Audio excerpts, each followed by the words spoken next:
shots, boy.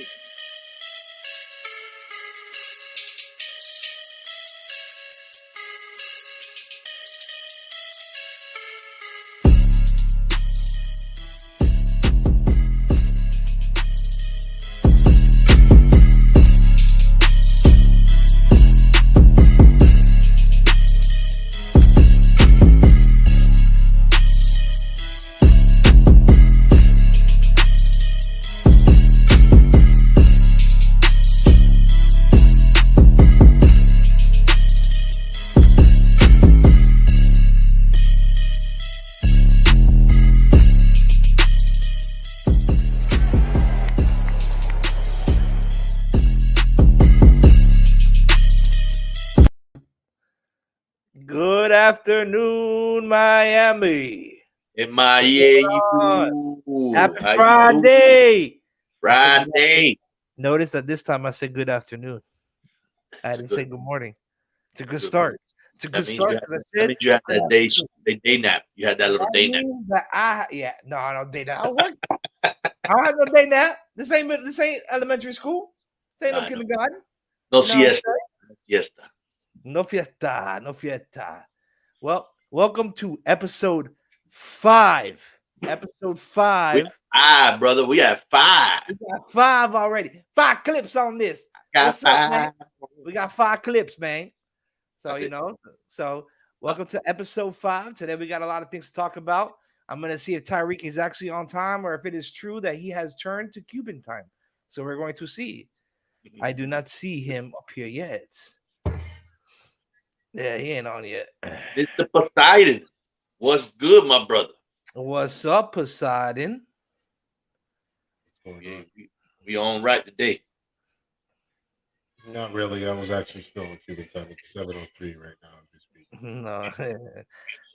And it's funny because Tyreek did put on his Instagram, we will start on time today. I don't see that happening, but well, probably get the okay from the Dolphins. He is in Miami. I think he has fully integrated to Cuban time. He probably already had the cafecito, and that's all it starts. It starts from there, the little cafecito. I'm trying to see because we're gonna put it on. Here we go. Let me share the screen right quick. Hold on, guys. We're having a little commentary, a little fun time. You know what I'm saying? Hold on one second. Let me share this screen. Share screen. Boom. Leave me alone. Click where it said share. No, I know. I'm working on it, bro. It's coming. Boom. It's coming. I'm telling y'all, it's coming. There you go. It says Penguin and cheetah.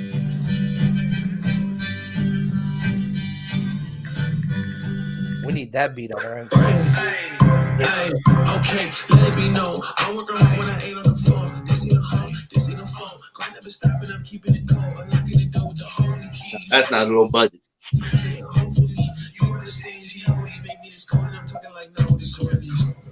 That ain't no low budget, though. That ain't no low budget productions. What's up, guys? Welcome to another episode of It Needed to Be Said. Today, we have a great guest joining us today. But before we get into all that, I just want to welcome you guys to another amazing episode. Thank you guys so much for joining us. Me and my co-host Julius Collins, man.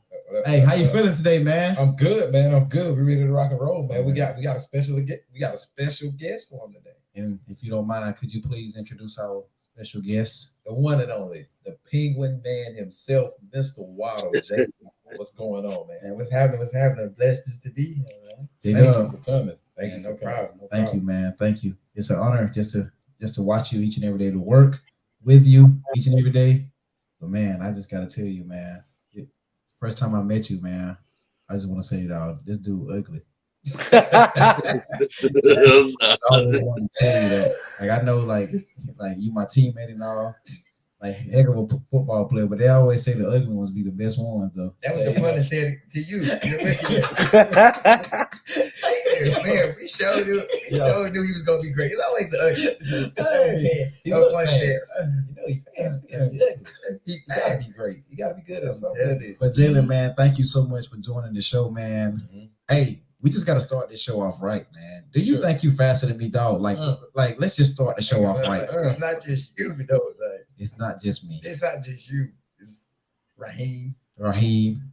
Who else? I mean, like, I'm the fastest on the team, so it's like whoever on the team. Like, I mean, Bro, listen how it is. You want to know you what's number 17, right? You want to know what's crazy? You want to know what's crazy, bro? I'm still not on the team yet. So technically, you Nah, are. you on the team. I have yet to play a game for the Miami Dolphins. You on? So I see you every day. You said like- I see you every day at the facility. I sit next to you and beating you there. You see a lot of guys there every day, but I they see could be that. gone tomorrow. So technically, I'm just. You're trying not out. gonna be gone no time soon. He said you trying out still. But you number 17, right? I am. It was another number 17 that thought he was faster than That's how they always. That's how. Yeah, but That's that's a always different number 17 though. always That's a 17. place they come in, number 17. That's a different 17 though. So you saying you faster than that other 17? Yeah. If I'm faster than him, man, he faster than. Let me see something. Nah, that's water. Just That's check water. her. That's Make sure you water. ain't on nothing. Nah, Yeah, man. That's water. Nah, man. Thank you for coming for real, though, man. Yeah. So we just gonna straight jump into it. And I got a question for both of y'all, man. That transition from college to the NFL, was it the same? Was it the same transition or was it the same mentality? What was the mentality behind it from the transition from high school to college and then college to the NFL? I ain't gonna lie, like I think the transition from high school to college was different because it's just I didn't go to high school, I didn't go to college in the same state, so you literally by yourself, Right. in a small town. Like football is what you gonna do 90% of the time, right? I That's mean, cool. you technically went to a NFL program itself, Alabama. So Yeah, like So he was already in the league. he was already in the league once he went to Alabama. yeah, so it was like a shell shock of what's called it. When I got to the league, I kind of had an idea of what it was gonna be like, kind of.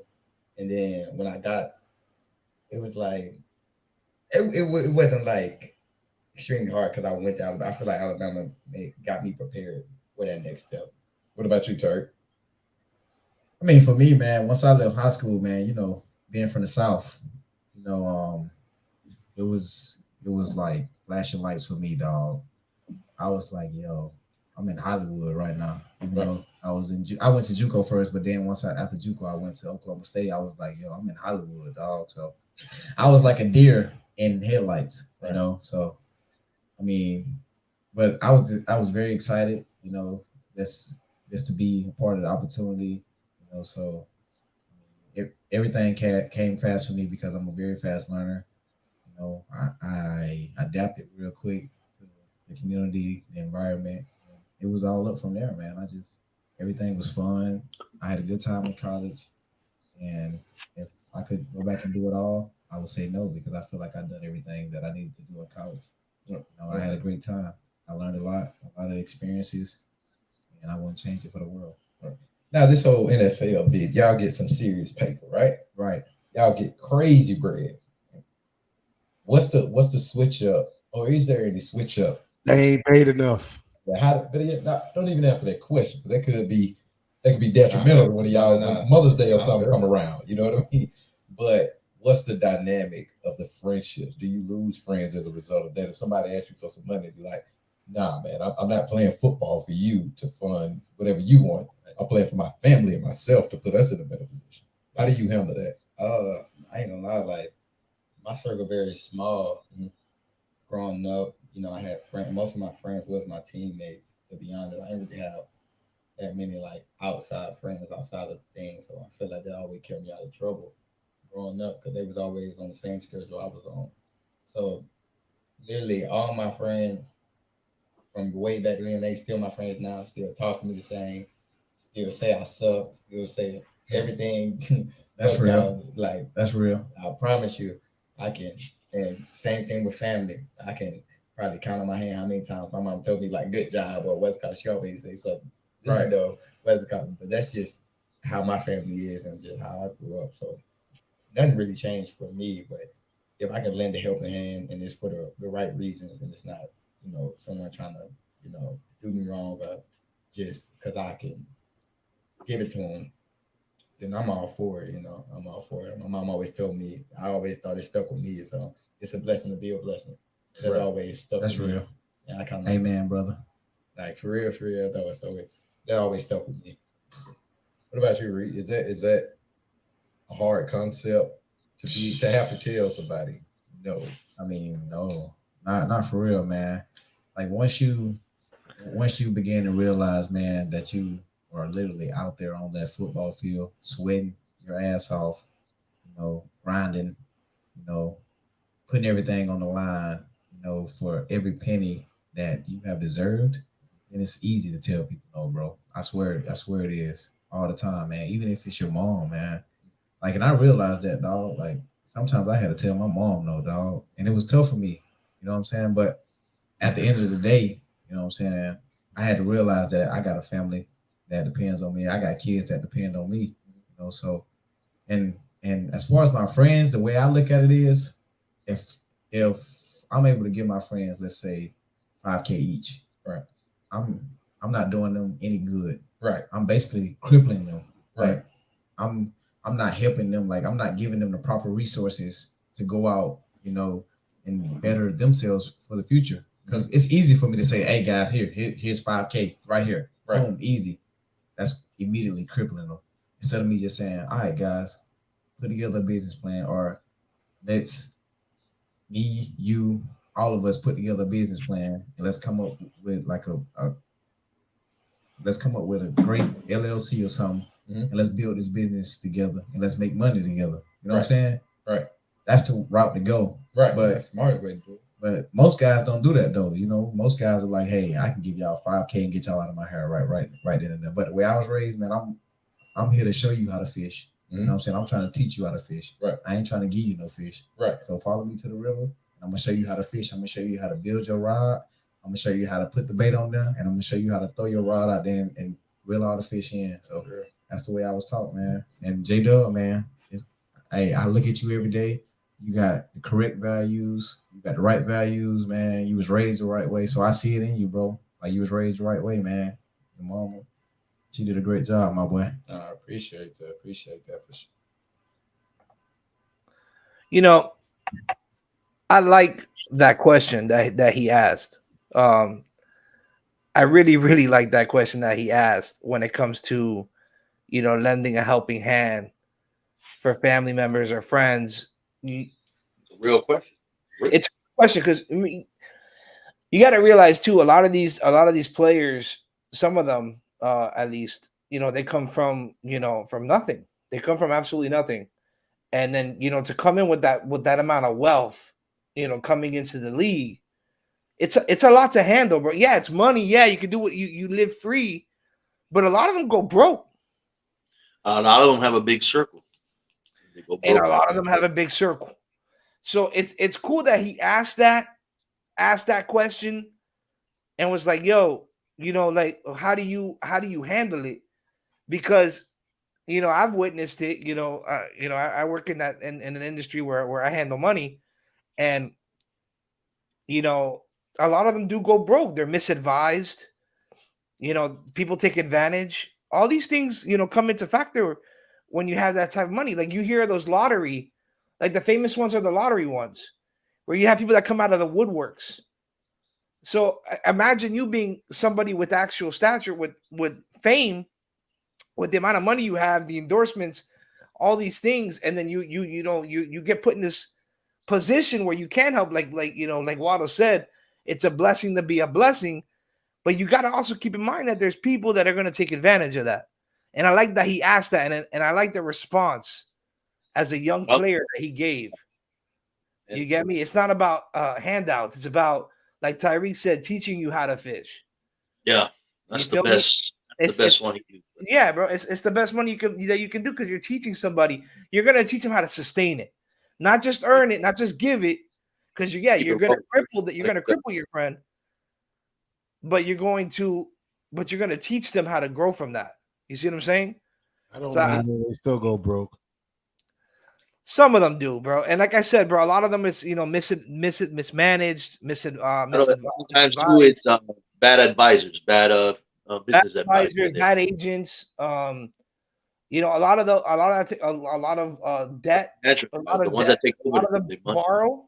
They borrow a lot, or they get misadvised in interest-only loans, stuff like that. You know, the luxury cars, instead of telling you, yo, you know, maybe you shouldn't really buy that Rolls Royce, just buy something nice and buy something affordable where you're not going to be, you know, stretching out for so long.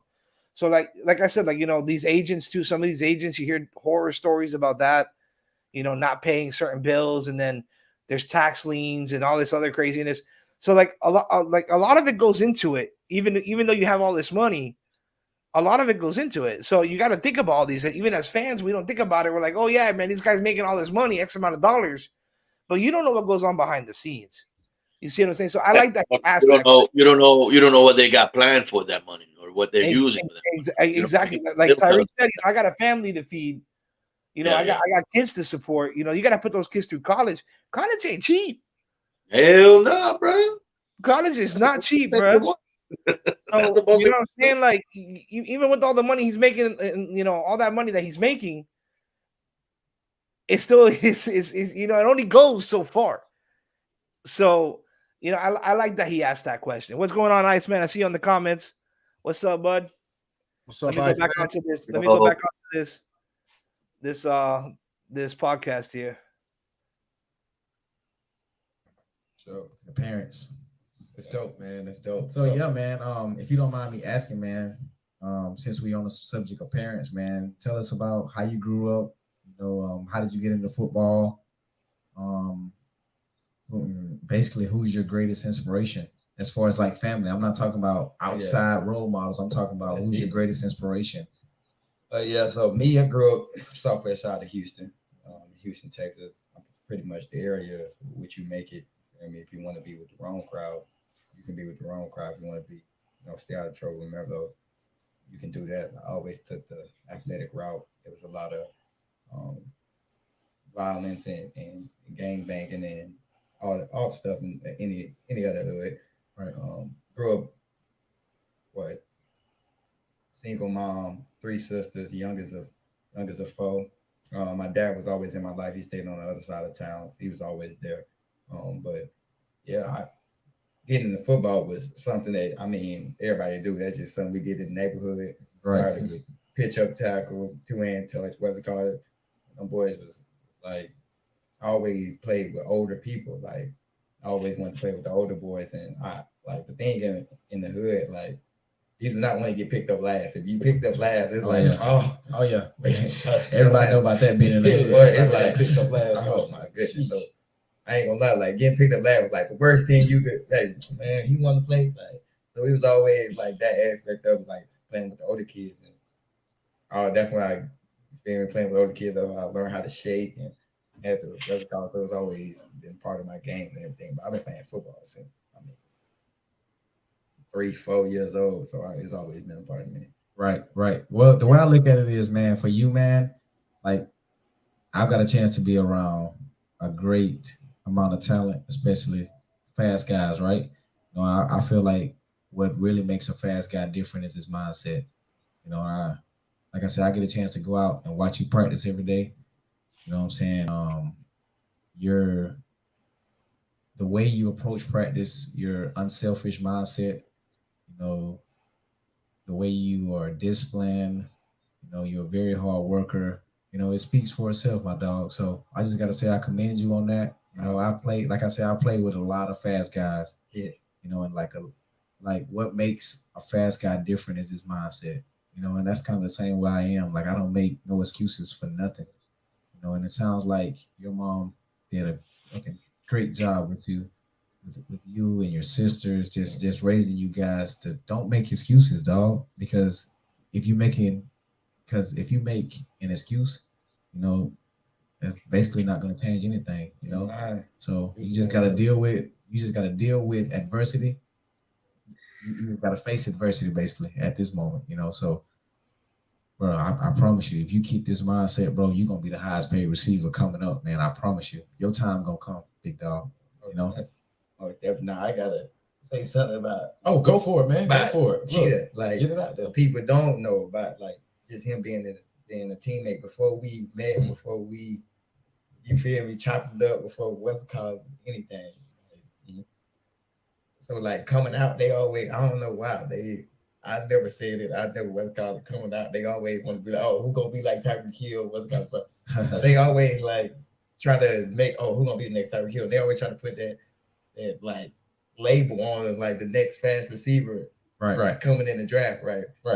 So I'm at my homeboy draft party, and I think he represented by somebody or was, I don't know what it's called. And the man was like, yeah, she doesn't like the comparisons of what's called, like people being compared, like what's called. So I'm like, yeah, okay. Like, I never said I wanted to be like, right. What's it called? But y'all said it, not me. That's what I'm saying. So it was a whole different vibe from when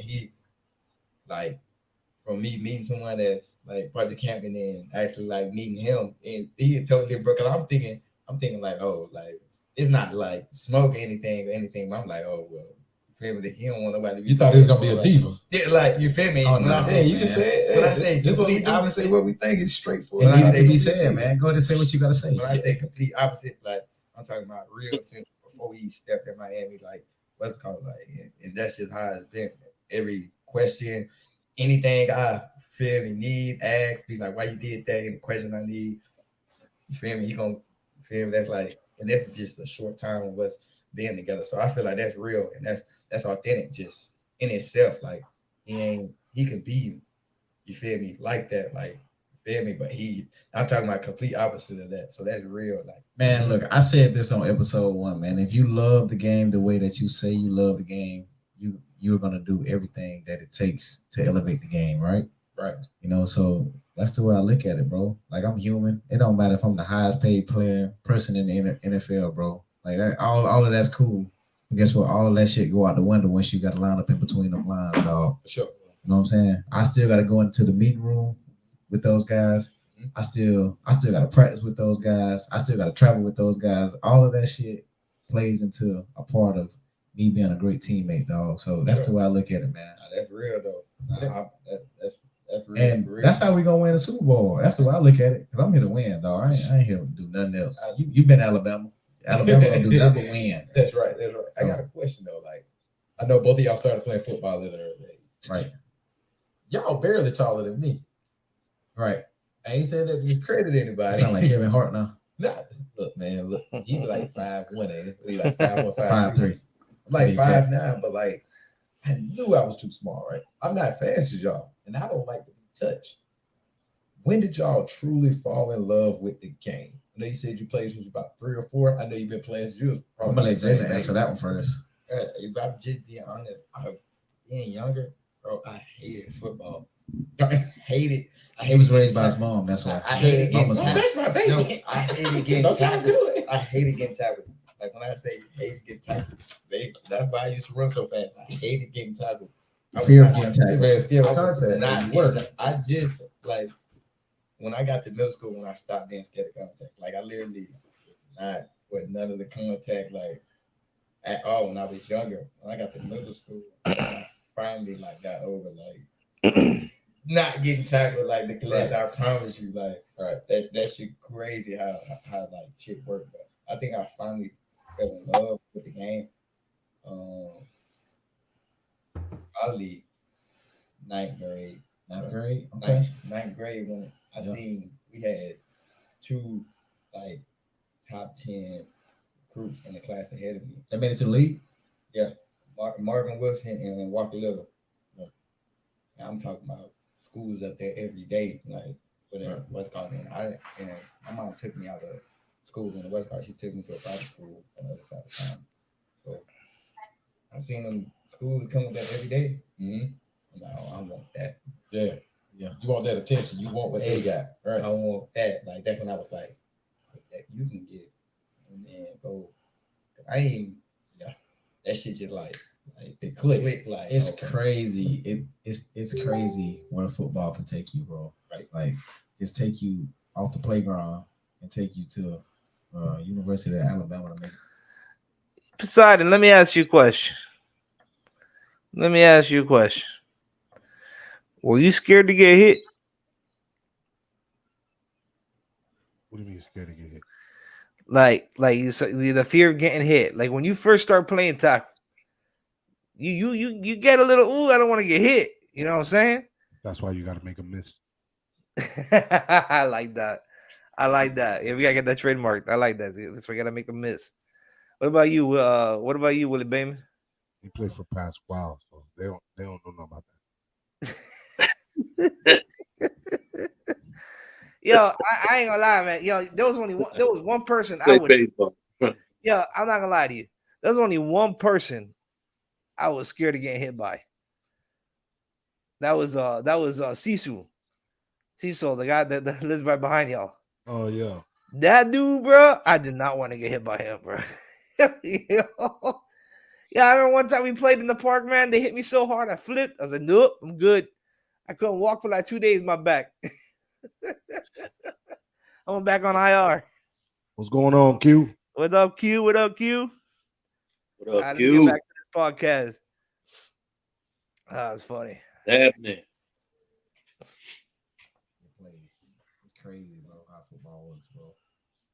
It's insane. Like, so it wasn't necessarily a spotlight. It was just like not even just the attention, but the sheer unknown of where they were going.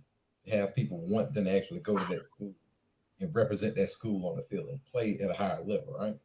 It was like all of that, and I always been like just naturally good at football, like just naturally. Hey, good. there it is. It needed to be said. There it is. I Here you go. I was trying to hold it in. I was trying not to be arrogant. I was always like naturally good, like what's it called, like just off pure talent, without getting talent. Naturally good, and then it's like all the extra stuff started coming out, like training, right? Workouts and 7-on-7 and all this other stuff about training. So it's like getting into that build up of like trying to become a complete player. Like right, that was I feel like that's when it was. Cause I've always been good and always had talents and stuff like that. But to be honest, that's when it really clicked. Right, because a lot of guys got the talent, but a lot of guys don't got that determined mindset to go out each and every day and work out.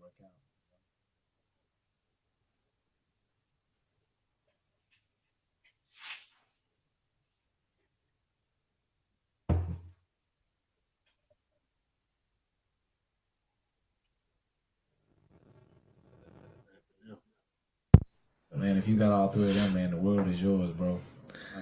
I tell people all the time, you can't cover me, dog. I don't care if you put 3 people on me, you can't cover me. There you go. You I'm can't. saying, that's the mentality you need. Who you talking to though? It's a lot.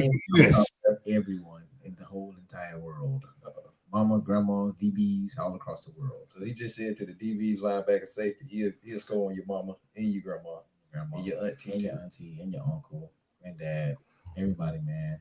Everybody. They're crazy. So that transition though, man, from Alabama to the NFL, how was it? Rookie season, you went crazy.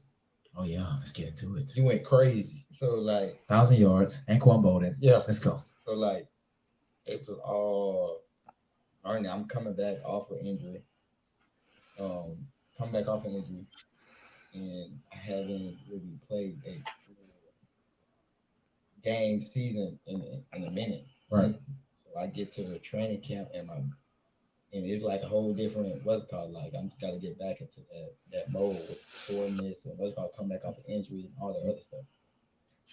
So it was just a learning experience the whole way. Like every game, every play, every practice, everything. It's a learning experience. And we had good OGs in the room, but I ain't have no one to really like sit down and just like look up like this how we going. Right. Yeah, I had to learn a lot, and I don't feel like it's like a vet like duty to do that, but it'll be helpful though. Like to be honest, like so hold on before you continue to go on. So do you think Ryan Tannehill made the correct? Well, do you think Ryan Tannehill said the right thing when he said he isn't finna tutor, basically? How do you feel about that? Mentor. His mentor. Give game. Like that's like you.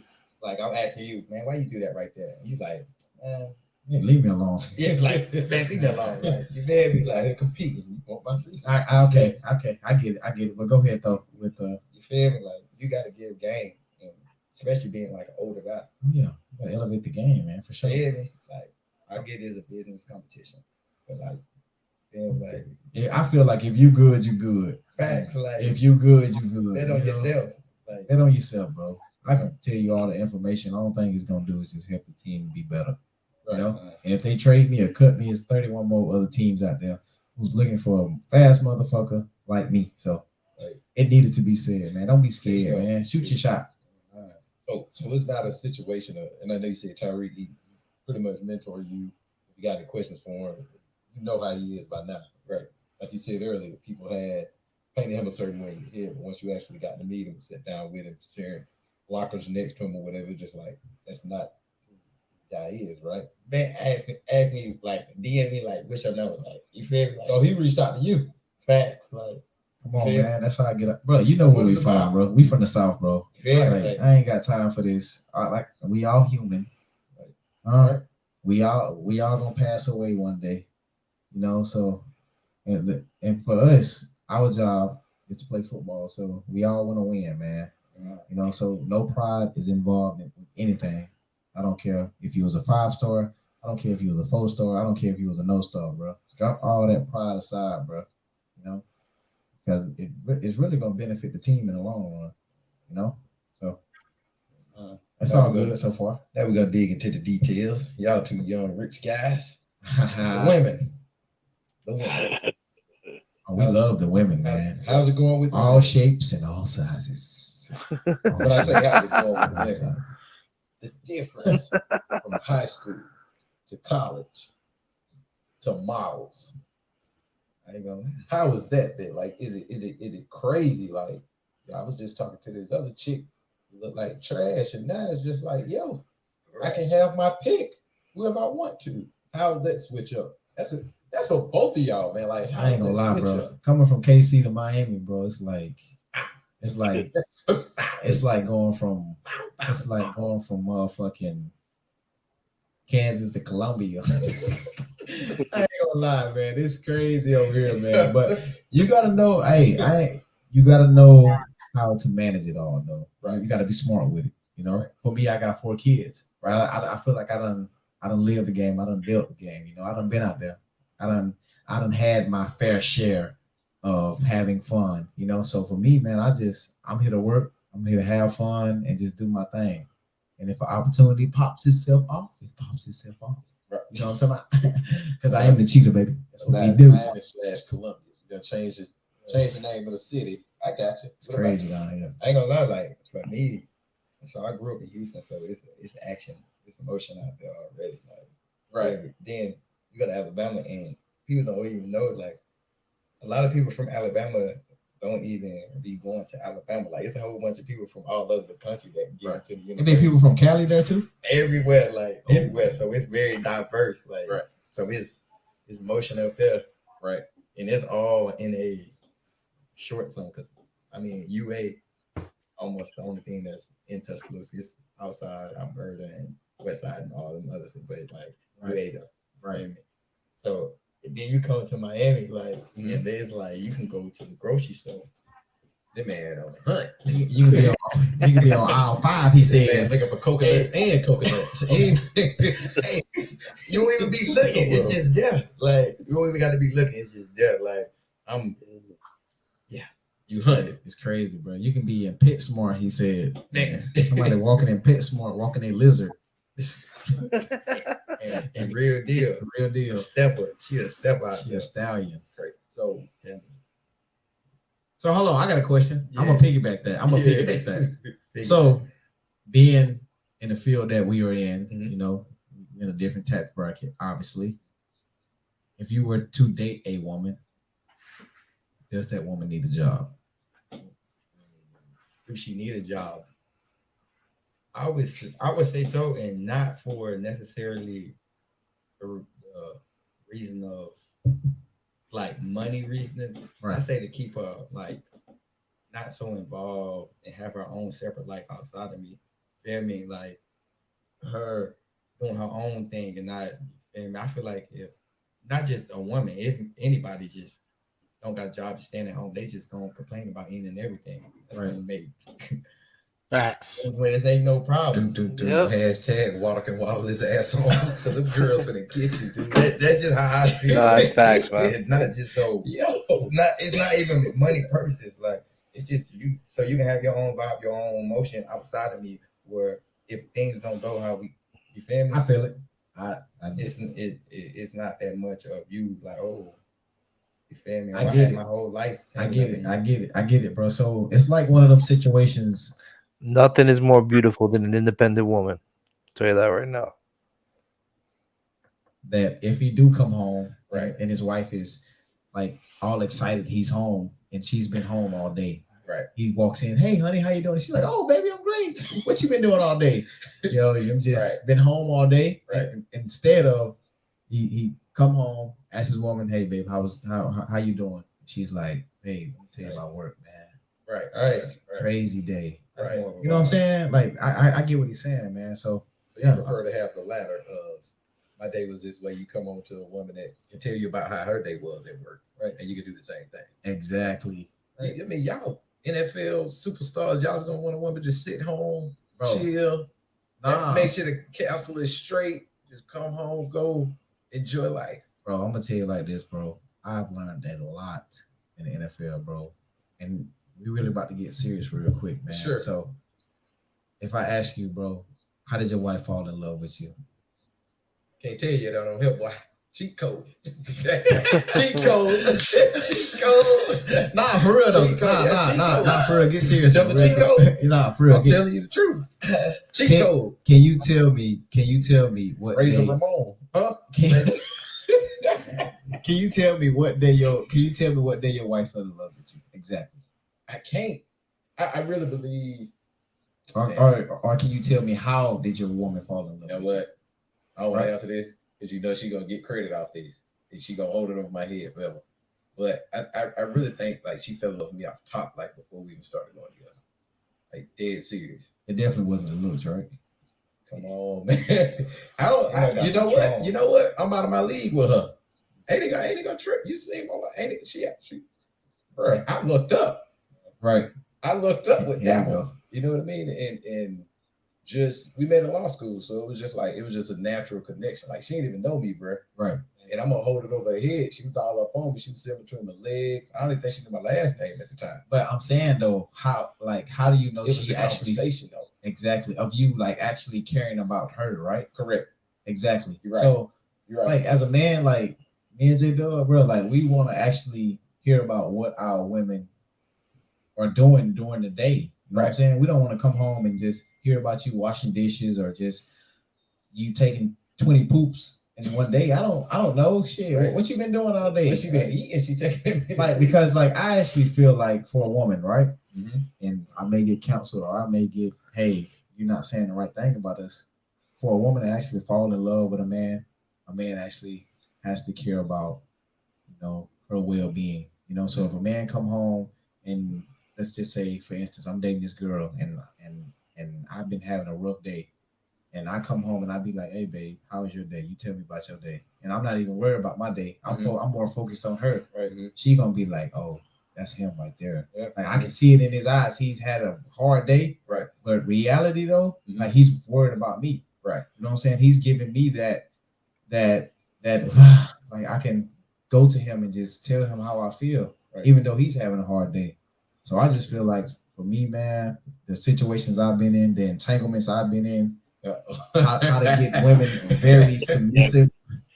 You just gotta care about them, dog. Definitely. Now I gotta tell his cheat code. Tell him your favorite book, Love Languages. What it is? What 5 love languages. Yeah. 5 love languages, man. So have you ever read the 5 love languages? Bro, I recommend you to read the 5 love languages, bro. Any romantic man. You're a romance, man. Why don't you try to water, bro? Yeah. Why don't you try to water? I'm trying to tell you, man, like read the book, take the survey of 5 love languages, man, and you will really be amazed of how much you can learn about yourself and also about your partner, man. So if you feeling the chick, be like, hey, I'm gonna send you this survey real quick, and you just take this test. So I know mine was physical touch. Right. I gotta feel that booty. There you go. Now, just take it a step further off. You said in the field that y'all are in, right? Y'all have y'all pick with it. Right. Do you think that y'all can find a woman that truly love y'all for y'all? Or will the money in the line? What you said the other day? I was talking about this the other day. Or will the money in the line like outshadow that? And they got to get through all of that to get through the layers of a Jalen Water or a Tyreek Hill. How do they get through that? I ain't gonna lie. I feel like the way you get through the door is who you are. Like how you gonna get the conversation, how you gonna get to, that type of girl, the type of girl you want. But right, ultimately, I feel like the hashtag again. I feel like after that, and what goes on after, like you got that conversation, how y'all vibe and how y'all get along and things like that. I feel like a girl can really like you for you, but I think initially, status. What is her intention? Status? Purely status. Me personally, right? I got 3 sisters too, so I'm right. I got 3 older sisters, so you feel me? It's no like, family. Grew up in a house full of women. So that's just how I think. Like I ask my sisters, would you date a dude that make less money than you? They tell me no, straight up. Like they'd be like, hell no. Feel me? Like right. That's just right. We need to get them on a podcast. Right. That's how we're gonna get our views up. Yeah. Like, that's just how it is. Like, but you can ask a dude that, and what they gonna say? They don't care. They don't care for a woman. But I ain't gonna lie though. Would a dude date a woman that makes more than him? I would too. You would? What? I'm looking for a sugar mom. But I'm saying how some dudes are though. That ego, that pride, that like that settles in. I'm looking for somebody to take care of me. Hey man, stay at home, looking for an old lady with a wheel who want her way out, who just need a little fun time. I get rode that wheel. So what you saying? Oprah Winfrey? You going? What Shady said? Crazy work. Crazy work. Crazy work.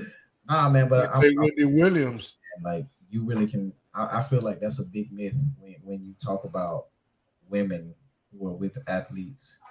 Just this just me, because I have yet to meet a girl who's just been like, oh, put me on this, put me on that. I don't know, bro. I don't know. Just like in life, like put her on something like yeah. But I'm in Miami though, so it's different. You know, I have yet to meet anybody like that who's like, oh yeah, I'm here with the status. You know, because to be honest, I don't go out to the clubs. I don't do none of that. But like, I ain't gonna lie, Miami, everybody got money. I will feel the real lot. Everybody got money in Miami.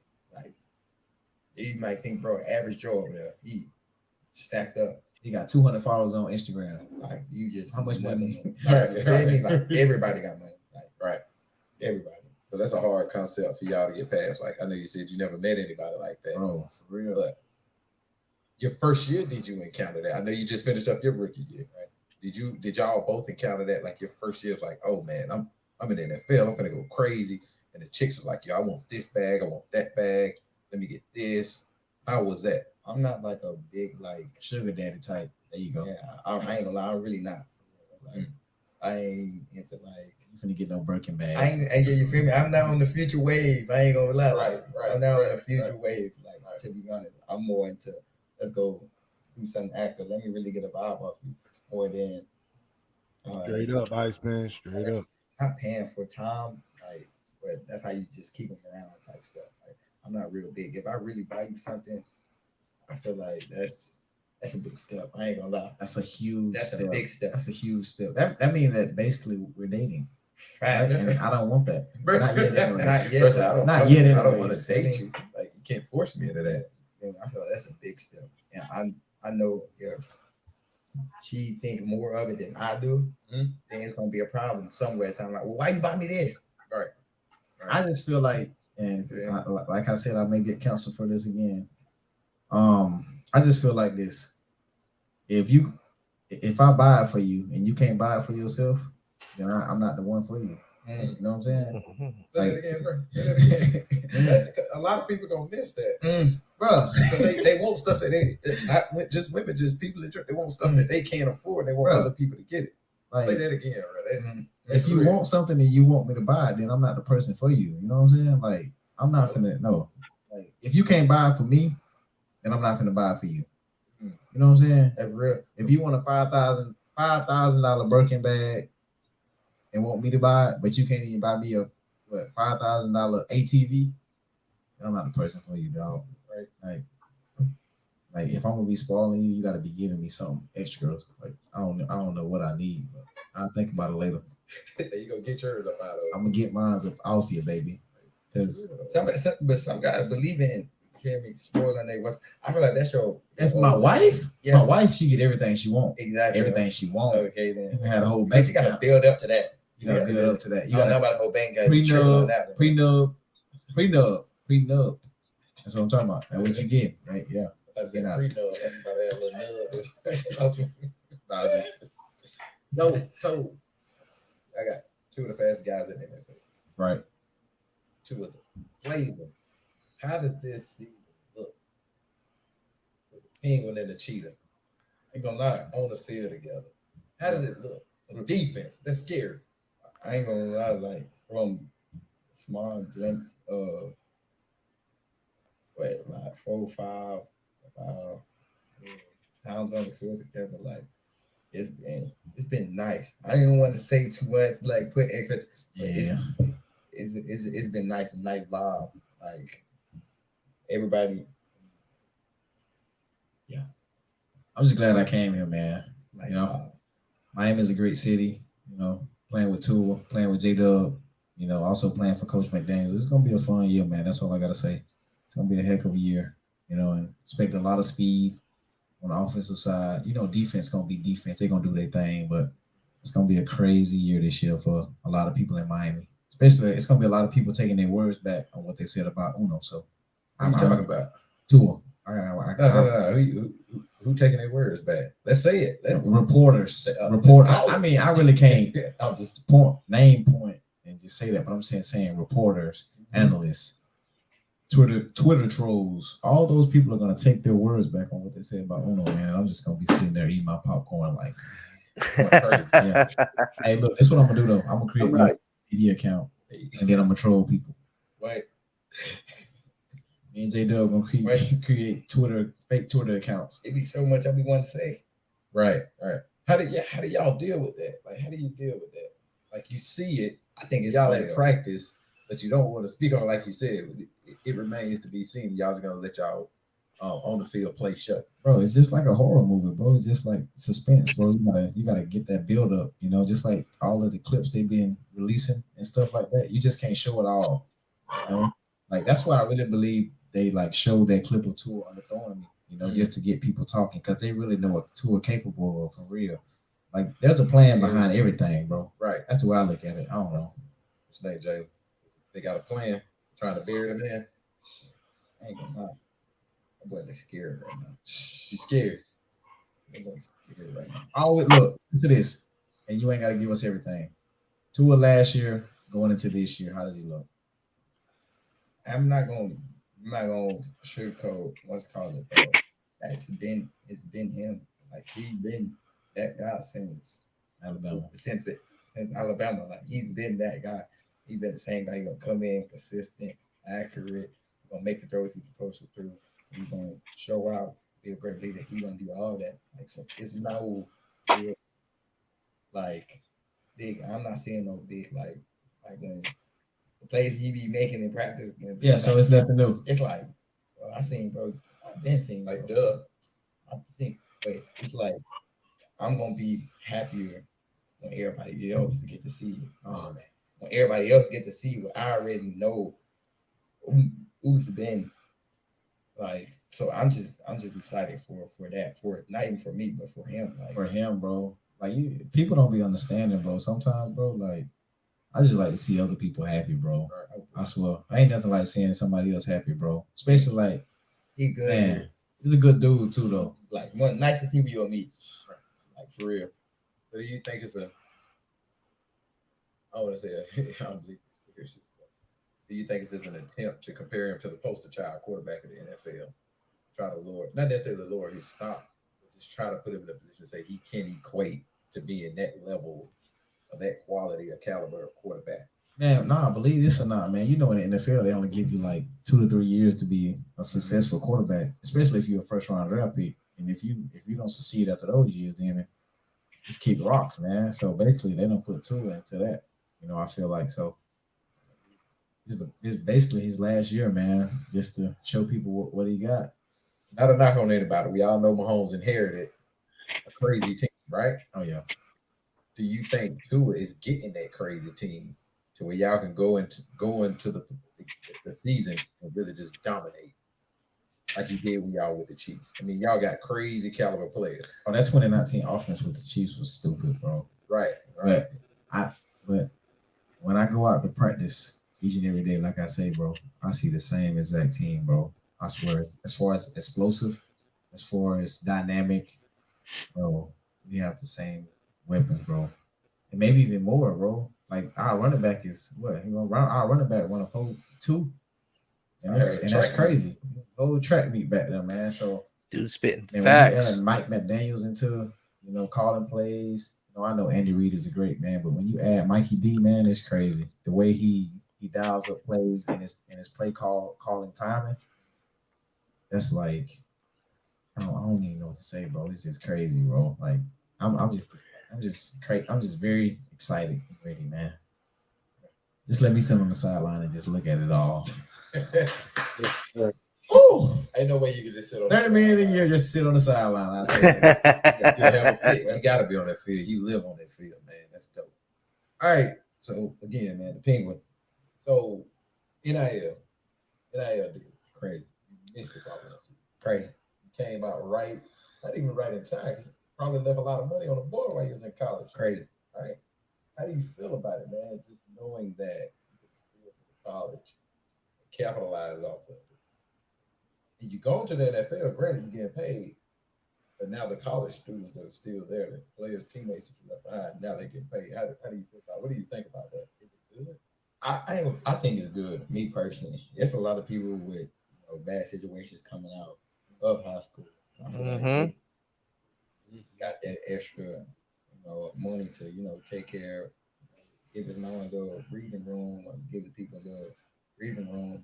Some people may have like kids coming out of high school. And so I think it's lovely for the boys to get paid off their image and likeness and things like that. I think it's fun. I know some people say it's taken away from football and and things like that. But me personally, I think it's a great idea. I think it's out of control right now. I think like further down the road, it's gonna be a lot more like rules to how you go. I will say this to make it fair for every player. I think there needs to be a cap though. Right. Because those guys are still in college. Right. I think there needs to be a cap.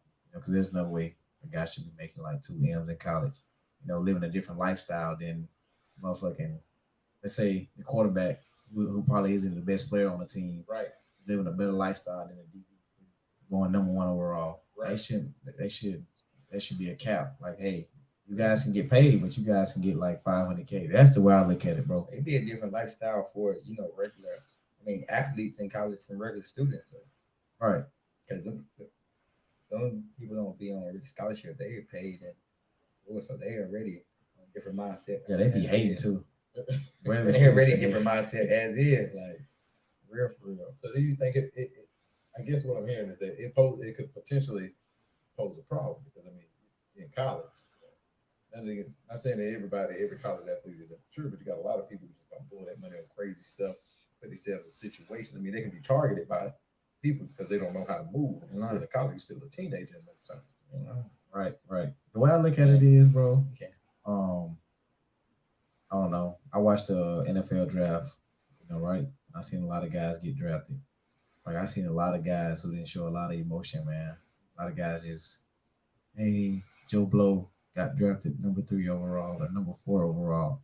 and they just getting up, just walking on the stage like, hey, I'm already paid, so I'm Right, good. right. I'm already paid, so I'm good. Right. You know, right. versus the years prior, you know, you see guys crying. For real, they already said I already changed. My folks like I'm getting $2 million in college. I'm getting $2 million Good. in college, man. Which begs another question, man. What happened on the night you got drafted? Because the video when you got drafted, you seen the video, right? When he got drafted, this dude got up, didn't shake nobody's hand, and just walked on the stage. They were killing me. Video is crazy. They were killing me. For the press, Everybody was killing me. Like, man, the video is crazy, right? I was like, wow, she can go that fast, like for real. Nah, he was just locked in. That's that mindset I was telling y'all about. What people fail to realize, bro, the draft is a production. Exactly. Like, it's a production. It's like a show. Feel me? So we got to be like on time, and it's what's called. And sometimes, like the team kind of got an idea of who they're gonna pick it based off who available. What's called. So they kind of already got that. So I got a call. They've been calling you like 20 minutes prior. No? I got the call like soon as the pick in front of me, Uno, got picked before me. I got the call when he was still. I don't think he hit the stage yet, and he got the call. Right. And I got the call, so I already done celebrated. My family screaming. West Coast. I done hugged everybody. I went to the other section. My teammate Pat in the other section next to mine. I'm over there with his family. We hugging West College. So the people like, hey, sit down. Like, sit down. We want to capture when your name pop up on the screen. Like, West College. It was like a dry spot for like 10 minutes. Right. Like dry spot, like for 10 minutes. Like he just not like this no, like no joke. Dry spot for about 10 minutes. I'm gonna pull the clip up and show Julius because he's showing no emotion right now. Like I'm acting like Jay. Yeah. So when it's time to what's called Jay's on too, like, cause I was like, I ain't about to cry, like I'm not about to cry, like you feel me? I had my shades on, so it looked bad, but it really wasn't like. I was like, man, you read already? It's really good. it's the first thing that pops up, bro. Craziest thing ever. This dude literally just got up and then just walked away, just like he was a Sims character or something. I was like, yo, whoa. Where you look below? You had a little smirk. You got somebody up, bro. Right. Yeah. They just caught you at a bad angle. Like, look, explaining that to probably millions of people, they like, look, we're not hearing that. Yeah, where you look below. You ain't got no liquor store shade. Nah, bro. Nah, you definitely had this look like, all right, like not time. Like you already know where I'm going, but like why y'all took so long? So was it a production break? It was the production, the actual production, because you got to wait for the person ahead of you go on stage, be interviewed and things like that. But the team sometimes I mean, you just being there waiting for your name to pop up on the screen. So you just literally in there just waiting. Like, wow. Well, you got already celebrated. We celebrated. Oh, okay. I'm talking about we had enough time to celebrate, probably eat a little bit, and really just sit there for real. That's crazy, man. Perfect though. That is crazy. Final question. What do you see yourself in probably about? I know you plan to play on probably about 10 years, man. So what do you see yourself after football? You know, whether that's being an entrepreneur, CEO of a company, football coach, truck driver like myself, looking good like buckwheat, you know? Yeah. Me right now, I ain't gonna lie, like for one, I want to go back and get my degree. Nice. That's gonna be key. I know my mom gonna kill me if I don't. So, up to me. This man gonna have $100 million in the bank. Still That's getting cool. Killed by his mom. Still getting scolded. I'm telling you. But for me, after ownership, I feel like that's key in anything. So I might not have like a complete idea of what you gonna do, but I know some type of ownership or some type of estate or something that I can say that's mine. And I got a lot of stake in what I do. say that's mine. It's kind of the route that I'm gonna go with. That's right. I mean, for me, it's simple. I go hard in the paint, so I go hard every day, my boy. Hey, Viagra, if you're watching this, Sponsor my dog. sponsor my dog, Yo, the cheetah, man. this man is crazy. Jalen Waddle, man, the Penguin. Thank you so much for joining us, man. This was by far the best episode that we have ever shot, man. Thank you so. Oh, What y'all think? What y'all think? good one. It's a good one. It's a good one. I thought Number it was of facts. good, man. I thought it was good. I like that they, he started it off similar to the way they started the last episode with Tua, bringing in the college aspect and the transition from high school to college and college to the NFL. So I thought that was cool. That that he did it again and went back to that. I like how they addressed his the way he looked on draft night, because that video did go viral. That he just walked away from family. So I like that he did that, and that it kind of gives you a backdoor view of how draft day works for the NFL. And it is a production. I mean, imagine it's live and all the moving parts that go with it. And they want to grab that shot and things like that. So I thought that was cool too. But the most important thing was, what to expect. They try not to give us too much. Yeah. Like you said, he didn't want to set expectations. But it's exciting to see.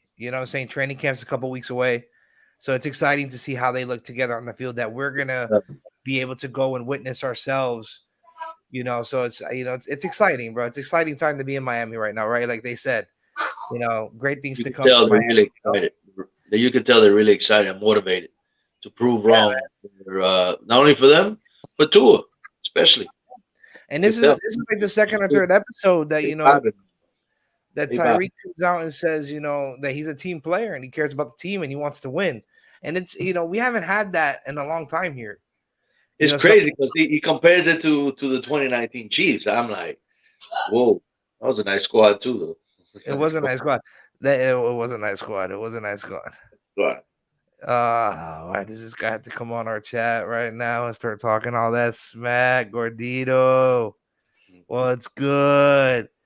He said, take that crappy ass Gator hat off. Hey, listen. I'm here because you can't wear blue, bro. I mean, you can't wear blue. Yeah, he can't. Yeah, no, he can't wear blue. Can you imagine, guy? Can you imagine Gordito wearing blue? Can't wear blue. All right, man. Let's get on with this episode, man. That was great. I thought that was a great episode. Like I said, shout out to it had to be said to Cheetah, to Tyreek, to Waddle, and all those that are involved in that podcast. That was really cool to see, and it gave us a lot of good insight. Like I said, I can't wait for the season to start. I think that he is trying to change the chemistry in the locker room from what they had before. Well, which is good. Yeah, because as I was saying, if we go by based off what people are saying, like Albert Wilson, that was a toxic locker room. Very, very toxic locker room. So it's good to see. It's good to see that. Like I said, it's good to see. Again, coming from Albert Wilson, you're talking about a guy that he opted out not to play for because of COVID. 100%. And I understand why he did it. I understand, but maybe that's not the real reason. Yeah, he probably could be using it as a gateway. Right. I'm gonna open up the. We got a couple people requesting to come in, so let's get to the first segment. We're gonna let you guys in a couple minutes here. I just want to get through some of this stuff real quick before we let you guys in, just kind of get our points on, and then we could have a shouting match later. But so segment one is the NCAA, right? So they had some great things that came out today, the past couple days. Big Ten just had two additions, getting UCLA and USC. It's big for them. It's big for the Big Ten. I don't think it benefits the fans of the Big Ten, and the reason being is if you look at the cities on where some of those colleges are, where their campuses are, where they play their games, it's usually like,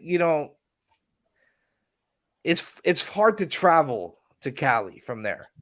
You have teams like Iowa, Ohio, Penn State, which is on the other side on the Eastern Seaboard. You have a lot of teams in like that the upper eastern part of the United States. So it's going to be difficult.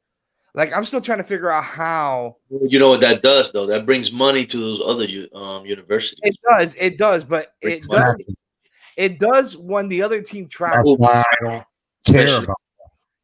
But hold on, it does when the other team's fan base travels. They're looking for big schools to go to these conferences so they could bring in more change. And not only that, also going on. for competition in the sense of when when they do all the top teams, And here's the thing: that's not the first two teams to move conferences. You just had Texas and Oklahoma move to the SEC. That's going to start in 2024 because they needed the boost. That's what I'm telling you. No, and I get that, but that competition is if they're tied on the race, racing for the playoffs. If they're tied, they have that. What I'm trying to explain. The SEC is the toughest. I get that, but what I'm trying to explain is that Texas and Oklahoma, it's easier for the SEC to travel than it would be the Big Ten schools to travel to California. You see what I'm saying? Doing that. Good point.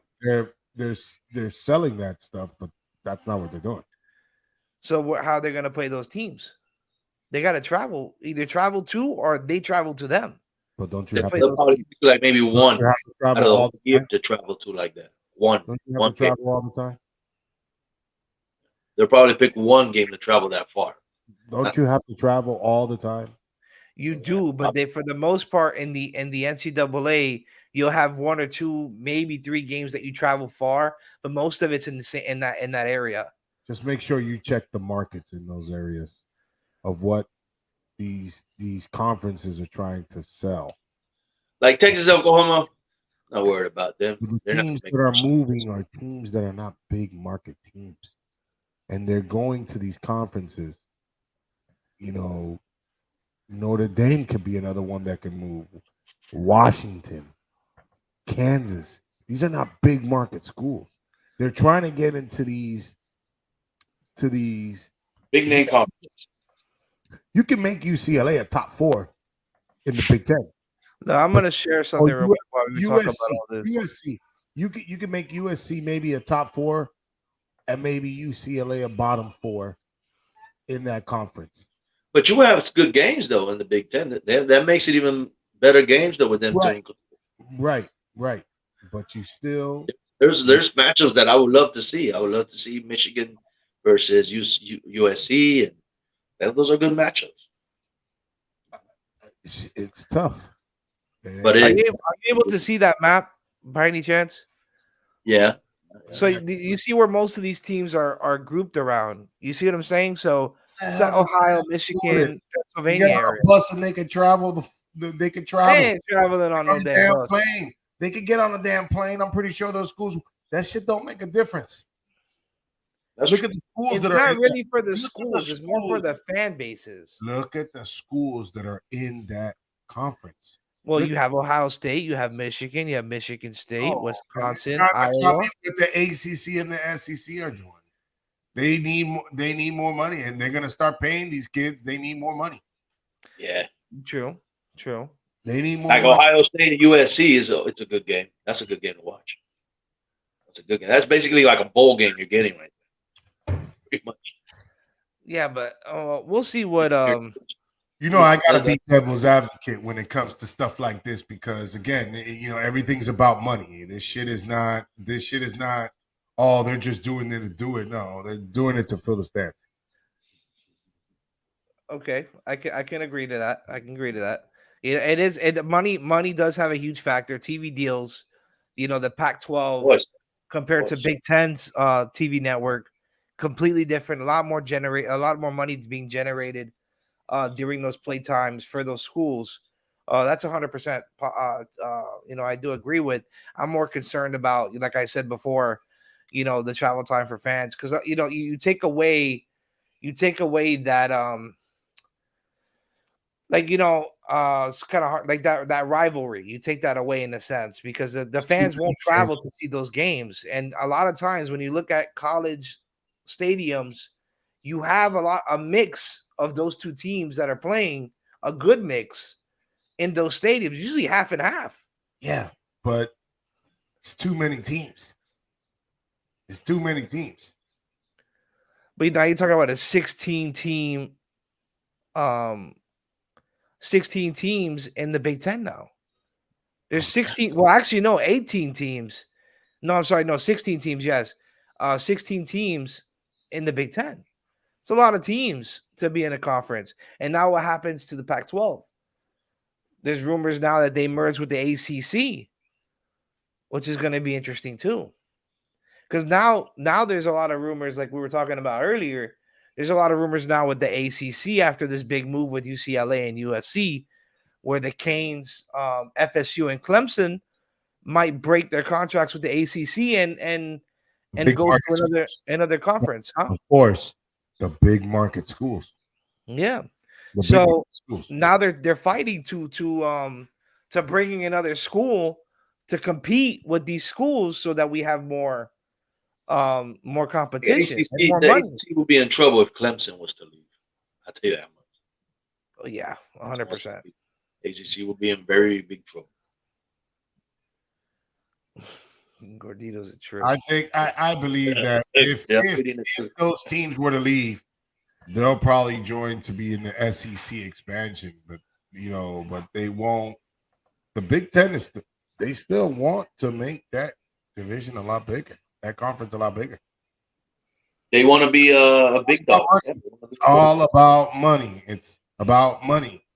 These people got their own networks. They know what they're doing. They know what they're doing, and when you get guys that could make these things happen, they make it happen. So let me ask y'all for your guys' opinion. If the Canes, FSU, or Clemson decide to leave the ACC, where do you think they go? Doesn't matter where they go. But just for fun and giggles, because I ain't going to say the S word. But for fun and giggles, what conference do you see? For instance, our Canes. What conference do you see the Canes playing? You better not come to our conference. You better not come to our conference. Y'all don't want us. Y'all don't want us. Get out of here. You don't want to come out. Van Dyke gonna throw all over them Gators. Yeah. SEC, they're gonna go with it's a big market. It's a big market. They're gonna go where the SEC. A lot of these players get drafted from these schools, and they're gonna go to the SEC. Drafts pretty much everybody that's in the NFL in the first top 3 rounds. It's very rare. Much, man. You always got Alabama like with 12. I mean, I think they broke record this past draft. They have a whole lot of players that come. They got too many. Yeah, they got too many. SEC has got a lot of pro players, man. I'm not gonna say the other places got their thing too. You got the Pac-10, what is it? The Big Ten. Sorry, the Big Ten. They have a lot of O-line players. Top one. They got shit. But the one thing that I do see that's gonna make a big difference, it's gonna make those conferences more competitive because of how these teams, these big teams will lose to these little teams, these small schools, and then nobody goes to these games. Well, those schools get paid to play those. So now that's why you see Alabama playing against Eastern Kentucky or some shit like that. You know what I mean? Those are paying Alabama to come so they could sell tickets. You know what I mean? All that and all the other bullshit that goes with it. That's insane. So it's a lot of money involved in college, bro. Like what Kendrick Perkins says, move on. Move on. What's going on, Iceman? Vito. Hey, what's up? What's good, guys? Bro, Bro, that boy got the abuelo. That boy got the abuelo glasses now, bro. Look at the abuelo ass What is he glasses. wearing? What is this? What is this? Listen, when you talk about vintage cards, you gotta have the Willow glasses. Let me fix my settings. Listen, You gotta read them. somewhat, yo, I agree with Joel in the sense of UCLA joining the conference and them really just selling it for money, bro. You know, it's just it's a market industry right now, bro. Now, what I don't agree is with that hat that Willie Bean Demon over there is wearing. Show off the hair, bro. Hey, What hair? Bro, you know. Blue. Don't hate it. That's another team that haven't been recruiting. They're gonna go on the. What, the Gators? Yeah, they're gonna go on a down for a couple of years right now. If there's one, Yeah. Right now, yeah, man. Right now, we're like back in rebuilding mode, basically. They haven't recruited anybody yet. But it's a big market school. There's one receiver that I'm waiting to explode that came out of UF, and that's Elijah Moore. I want that guy to do big things with New York, bro. I think. Yeah, I know you're talking about. He'll ball. Yeah, he's gonna have it. He's waiting to explode, bro. He's gonna be a fucking Don't forget star. to like and subscribe, guys. Don't forget to hit that like button and subscribe. Hit that like button. Please and thank you. But yeah, man, no, Elijah Moore's gonna do his thing. He's gonna ball for New York. It's just a matter of what Zach Wilson's gonna do. Not against us, though. They did improve that team dramatically, bro. They have a better team. Not against us, though. Not against them Dolphins. They ain't gonna be balling against us. Nah, they ain't gonna be balling against the Dolphins. They gonna be balling against Sorry, us. Jets fan. Yeah, sorry. Not this year. Sorry, Not this year. guys. Maybe. We need a couple more mango seasons. So on to the second segment, guys. Second segment, NFL news and rumors. There was a little article that came out today about Jimmy G. Jerry Rice commented on that quarterback situation there with the 49ers. Basically saying they need to choose somebody and let the other one go. Well, not let the other one go, but you know what I mean. Make your choice already and stop playing games. Jimmy. Now it's looking more and more like Jimmy G will be traded. He will be traded. It's a matter of when. To who? Go ahead. To who? Well, that's the thing, though. We don't know yet. So that's the question. Where does he go? What team can you? If there was one team he would have traded for, he would have been traded to Indy, but Indy went and got Matt Ryan. So, well, I think that they're waiting. I think teams are waiting because of the $28 million cap, because he's still rehabbing. Training camp's coming along now. It's going to start up. So I think that they are waiting for him to get through rehab, to see if he's healthy, get through training camp, see what they have at that quarterback position for some of these teams that might need a quarterback. For instance, teams like This sounds like Steve Young all over again. A long time ago when I watched NFL films, right? And I saw this shit happen, bro. Like exactly like they said. Jimmy Garoppolo is on his way. But think about this, yo. This is exactly what I believe that the 49ers might just do, yo. I feel like this is the year Jimmy might just come back. He plays a couple games, and then the fans are like, yo, this guy sucks now. He's doing his same thing again. Trey Lance comes in and does the same. It just takes that job. And then Jimmy G is gone after this year. I believe that he'll stay one more year with them. I feel like he's a free agent next season. Like that's a beautiful.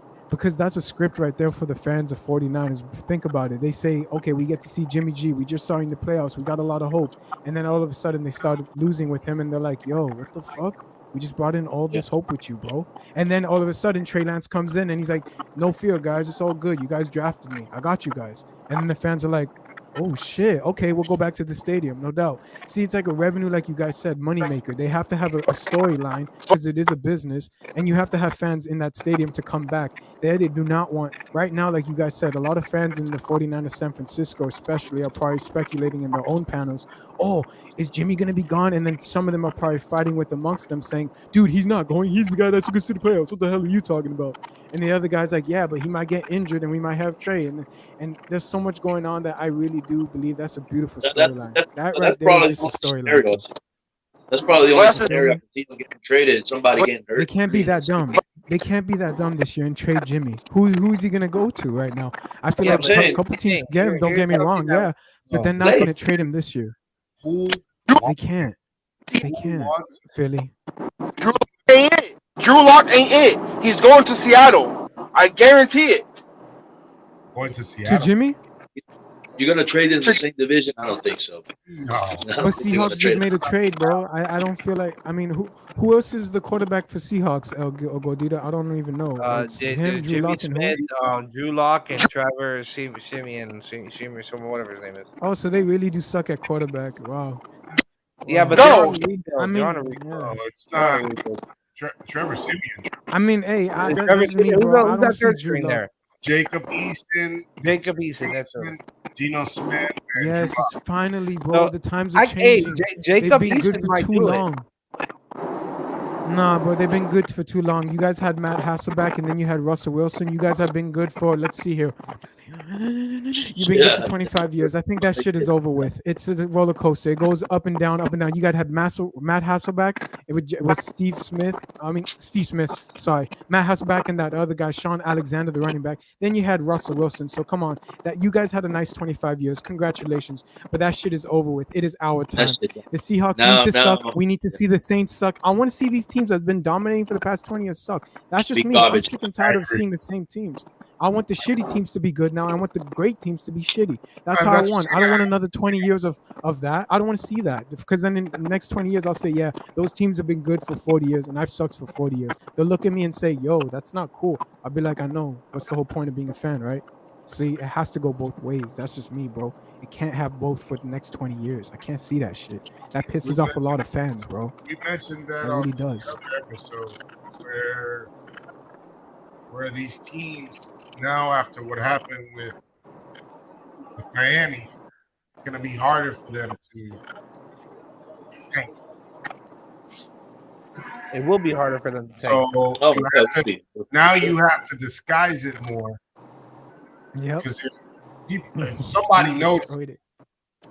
that's it. That's it. They're gonna investigate. The NFL has to get on it, because It's gonna affect TV time. It's gonna affect money. It's gonna affect revenue. That's why I agree with It's a trickle I effect. agree about Jimmy that right, who are you gonna trade him to now? I mean, like basically every team right now has a locked It's a quarterback. good story, bro. I create the stories, bro. That's all I do. I create stories for fans, because fans look at that and say it's beautiful. And why not? They deserve it. 49ers have been known for doing that, creating quarterback after quarterback after they're just known for doing these guys, coming out and giving Steve Young a chance, but everyone was like, yo, this guy sucks. This guy can't run. This guy can't throw. And then it comes out of nowhere and he's like, no fear, here I am. The 49ers have been blessed for that, sadly. And that's what I hate about them. You know where Jimmy G can go? And they have the capital to take him? Who? Don't say command. Do not say the Saints. Yeah. Houston. Oh, Houston. they got to do it now, though. They got to do it now. Nobody's trading for. They really like Mills, though. They really like Mills. Nobody's trading for Jimmy G. That's not going to happen. He's going to become a free agent. Well, Or if somebody gets hurt early, that's the only way you'll see him get traded. If there's a tight quarterback get hurt. Think about it. Teddy is gone after this year. We get Jimmy. I wouldn't be shocked. Mike is like, yo, we just did something special. You want to come to South Florida and just be a backup and just mentor and chill out? He's like, yeah, dude, sure. No doubt. I'm chilling. I got paid, so no doubt. I mean, I wouldn't mind, dog. Seeing Jimmy as a backup, I'll laugh my ass off. I'll be like, yo, you lost a Super Bowl in the stadium, but you've been to a Super Bowl, so appreciate you being here. I mean, as a backup, that's just me, dog. Mike and him are like tight together. They're like right there. Because the biggest possibility, but you got to know he's only a backup quarterback. You got to know that. I'll take that 100%. And Madden, hell, I'll love that, bro. It look nice on my Madden sheet. That's just me, dog. It's me playing Madden. The biggest team that he's linked to is Seattle, though. Seattle has been rumored to be very interested in Jimmy. I don't see them cutting him this season. It will definitely be after. It'll be after this season where he's a free agent. He is $28 million against the cap. But didn't they want like 28? 28 million. Two second round picks for him or something like that? Yeah, something like that, Poseidon. Yeah. Nobody gonna give that. Ain't nobody gonna give that's them. too much. Nobody give no first round for him. Ain't nobody gonna give nothing. He'll get About one You'd be pick. lucky Unless to get it's a a late seventh. first round. That's about it. You get a late first round. Nah, he's like a sixth Listen, or a fifth at least, right? Man, nah, Something like that, Willie. If that a late first round or They're not gonna get any of that for him. Well, He's besides- 28. Listen, he's $28 million on the cap. They'll be lucky to get a 5th round pick right now for him. And coming off an injury. So hold on. Poseidon, what? Didn't the 49ers realize that Jimmy G wasn't the answer after they paid him?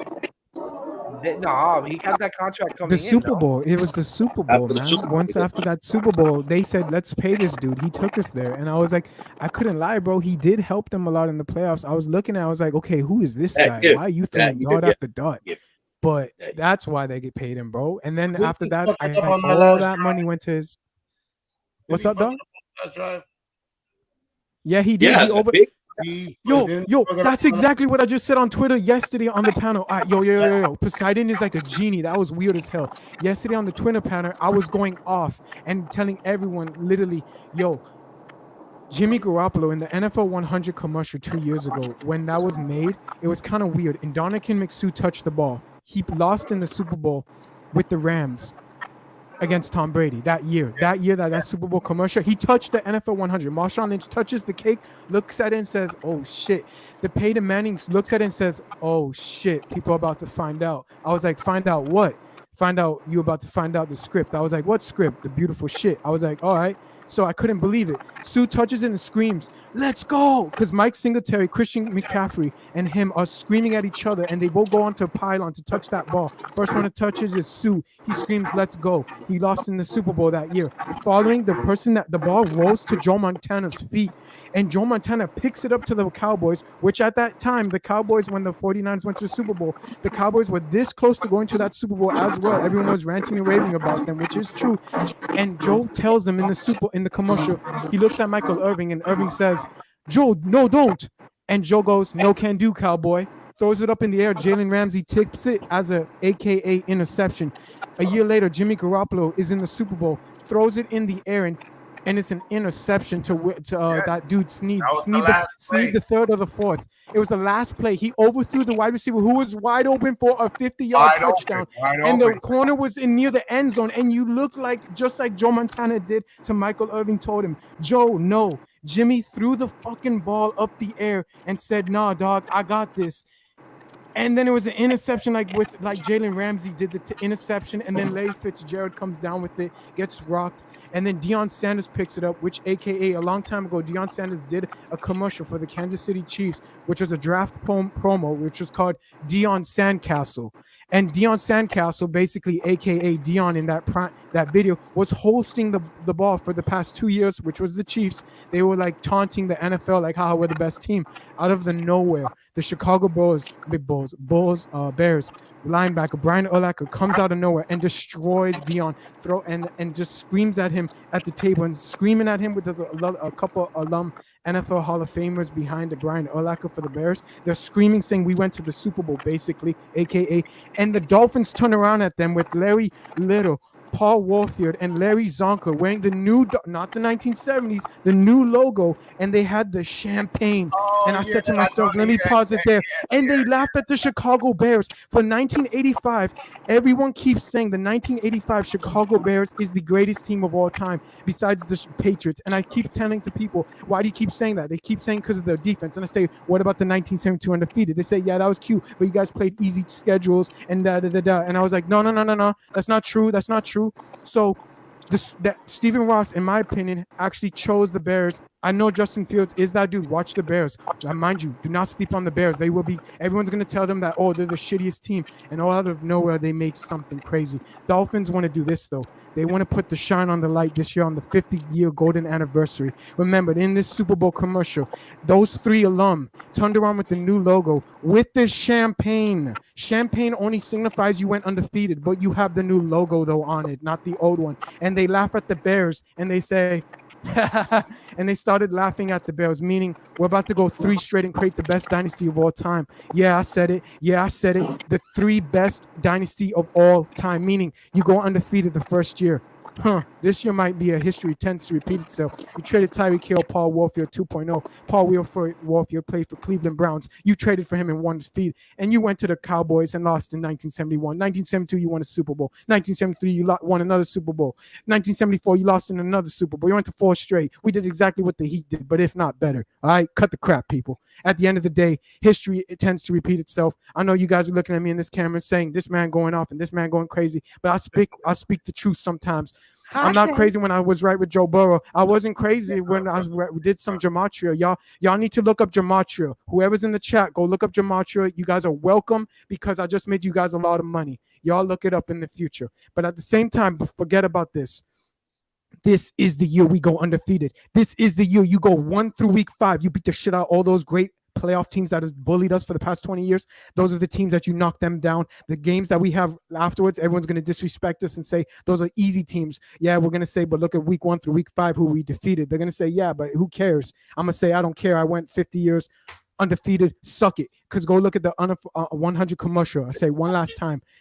They turned around and told them, we going to do it. We have the new logo. You guys can laugh at our new logo because we have Larry Little, Paul Warfield, and Larry Zonka laughing at the 1985 Chicago Bears and letting them know that was nice. You had Justin Fields. He did something fantastic. But we're going to meet you in Arizona and beat the hell out of you. And once we do, you're going to put the respect on this is the greatest team of all time, not the 85 Bears, not the 2007 Patriots. The Miami Dolphins 1972 will come arguably the second greatest team of all time because then they can finally put respect on that team. But they will put respect on the 2022, 2023 Miami Dolphins. You know why I say that? I speak to gematria. Go look it up. And I speak what is going on in that commercial. It is freaky how everything has played out to that commercial and has gone exactly according so far. This is the year that Stephen Ross gets what he wants. This is the year that the Dolphins fans base has been waiting for 50 long years. And Chicago, bring it. Because when we see you in the Super Bowl, they're going to only talk about Justin Fields, not Tua Tagovailoa and his baby arm and his baby legs and his baby hips. But when he throws that touchdown and everyone shines and he looks at that camera and says, what do you got to say now, motherfuckers? Everyone's going to say, holy crap, holy crap. Tua really reminded us what he did in Alabama. This is why we had to watch Alabama and Joe Burrow. Good for you, Joe. You got the first laugh. Good for you, Justin Herbert. You got the first accolade. That was cute. Tua's going to remind the hell who everyone is and who the hell he is. I rest my case. I know I'm crazy and I talk the truth and it is what it is. You want to bring that smoke? Iceman, anyone come onto the panel and bring that smoke. Iceman, let me ask you a question. That's what I'm talking about. Now I got to smoke because now my head is crazy. Let me ask you a question. So you telling me that we're going to play Chicago in the Super Bowl this year? Let me turn on the light. Let me turn on this motherfucking light. Yeah, hold on. Let me look in the chat because I'm the crazy motherfucker. But I was also right about the Bengals, guys. People in the chat. I'm gonna make you guys a lot of money because I made $3,000. The Bengals are gonna ball this year. I knew the Bengals were gonna ball. No, people didn't believe me last year in the preseason. Everyone was laughing, and I kept telling them go look up gematria. They was like, "What the hell is that?" I was like, "Okay, that's how Vegas makes the money." But that's because nobody wanted Burrow to succeed.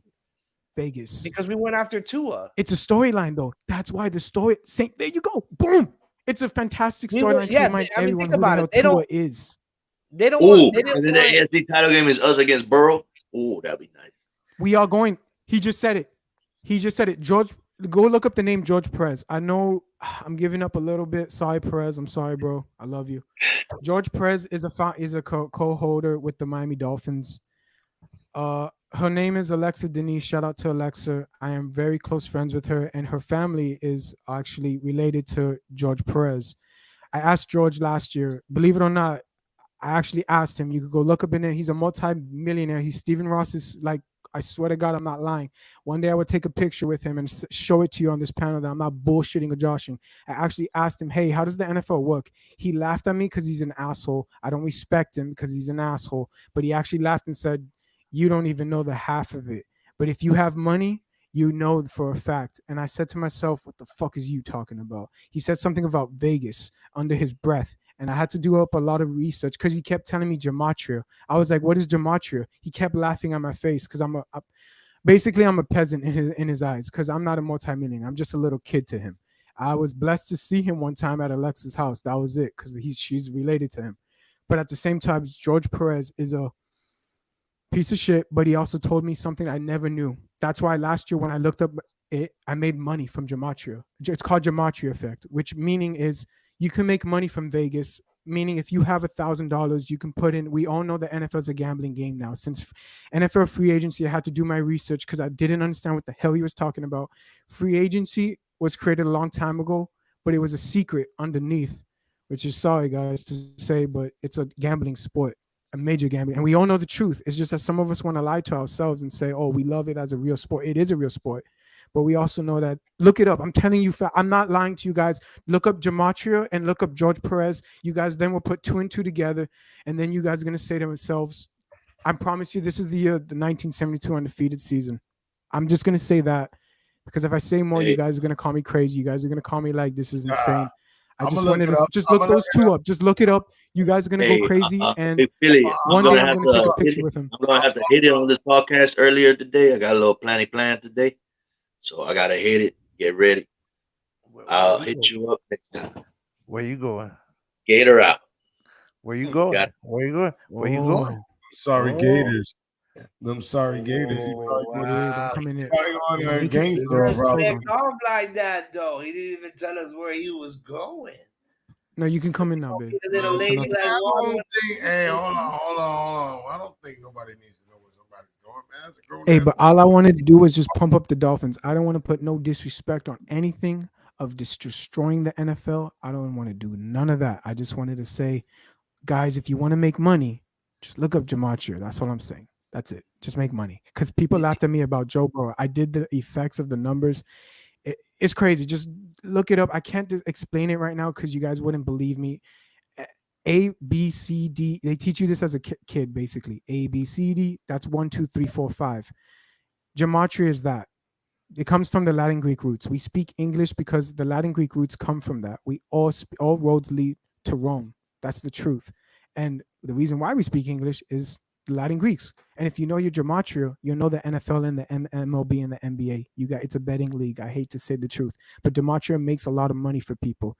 Just one day, look it up on YouTube or when you guys have the chance and just sit there. And it's going to be puzzling at first. You guys will get mad.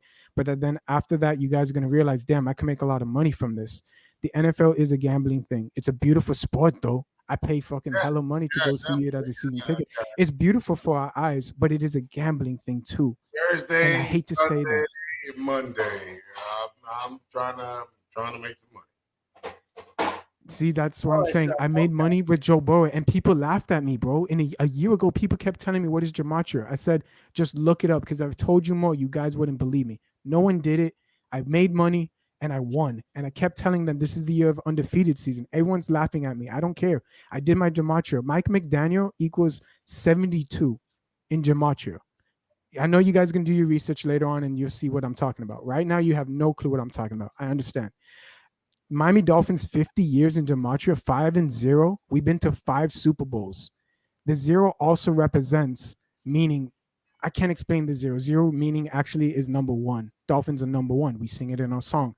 I know you guys don't believe me. I understand. It's bullshit. I get it. Because I thought it was bullshit at first until I got into it. I love my NFL Dolphins. I hate to be the guy, though, because when I actually found out the truth, I was like, damn, this makes too much sense. Dion was the guy, prime time, aka to create the free agency. After that, Vegas said, hey, we're gonna make this a gambling sport because you guys need ratings. At that time, NFL was losing ratings at that time, so they needed something else. Gematria, aka the Latin Greek roots, came back to effect, which was in Vegas created. It's all there, bro. It's all in our Latin Greek roots. They don't teach you this shit in school because why not? They're never going to teach you that in school. I know it sounds crazy, but it ain't. And you guys can laugh at me now. That's fine. When we go undefeated and we go through. I'm not laughing at you, brother. No, I know. I'm laughing. I'm just the people in the chat, dog. It's the people in the chat that's going to see this. You feel me? I just want people to know. Do that. I hope y'all can see this. What is that? Dog, this is what I'm laughing at. Look. Is that Michael Jackson?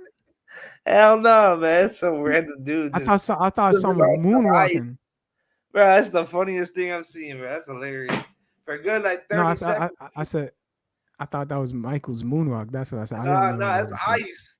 He slipped on that's ice. That's crazy.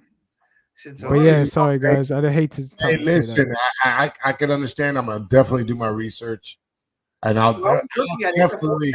It's a forecast. Poseidon, I could literally make you money, bro. Like I'm not fronting you, bro. Like I was laughed at last year, and people laughed at me. I even predicted who was going to be in the Super Bowl. I ain't no super fan. I'm actually a guy. Let me dig into Iceman. Let me dig into Iceman. You know that's why they call me the conspiracist. People in conspiracy was created by I'm the a feed your conspiracy right now. Do you know who runs? Do you know who runs that program? The program is called Oracle. The Montreal. Oracle. It's called Oracle. AKA Illuminati. It's run by Oracle. Jesuits. And it's a forecasting software. I was just reading into it. Yes. See, I'm telling you. See, that's what I want to say. People, if people do their research, right? And there was this one guy last year. I kept telling him. He kept saying, "Hey, buddy, you don't know anything." I was like, "Dude, number one, don't call me buddy because I pay taxes. Number two, go look up gematria." And he was like, "That's not real." And I was like, "Then you are speaking." I asked him, "Okay, where does the English come from?" And he's like, "Oh, it comes from America." And I was like, "Dude, it comes from the Latin Greek roots." And then he looked at me and he was dumbfounded. And I was like, "Okay, bro. So you obviously don't know the Latin Greek roots. So I can't tell you what gematria is. Because if I told you gematria, you wouldn't believe me. And if I told you what gambling is, you wouldn't believe what gambling is. You go to the freaking gas station, you can gamble there." God, like people are so it's crazy. Is, you know what the problem is that a lot of people don't want to listen to other people's. That's what you call cultural sensitivity. Yes. We speak about it a lot, and nowadays, people, whatever you have to say, some people say, "Hey, this fucking guy's a lunatic." Mm-hmm. Yeah, I get that all the time. There'll be that small crowd that say, "That guy knows what the hell he's talking about."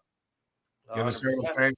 So I told Ali that the Golden State Warriors were going to win it in Game 6 before it even all started. 3 months ago, he looked at me and laughed and said, "The Boston Celtics are winning it. They're the hardest team." He hit me with the stats, and I told him, he hit me with the stats. I love you, Ali. I love you. Shout out to you, bro. I fucking love you. But dude, he hit me with the stats and said, "But from from January to now, the Celtics stat-wise are the hardest team in defense and percentage and all that." And I said, dude, that's a good storyline. That's why they're doing it. They're going this year because in first year, I kept telling him, the first year the NBA was established, they were called the Philadelphia Warriors, not Golden State. Philadelphia Warriors was the first team to win the NBA title ever. And who did they play against? The LA Lakers. So this year, people thought the Lakers had a chance, but really, I knew it was the Celtics. People were laughing at me. I said Game 6. After that happened, Ali looked at me on TFTG and said, "You were right." But he knew in his heart that deep down that I hit him with the gematria. I kept telling him the numbers and all that, and no one liked it. And then when it happened because the 75-year golden anniversary for Golden State just happened. They changed their logo as well. It's called the 7-5 on the logo. Go look up the diamond. It was the diamond year for the NBA. The logo also changed in Golden State. Oracle. There you go. Oracle Arena. Or is it Chase? I can't even keep up anymore. It's probably Chase now or Bank Arena or whatever. They changed the logo to a diamond.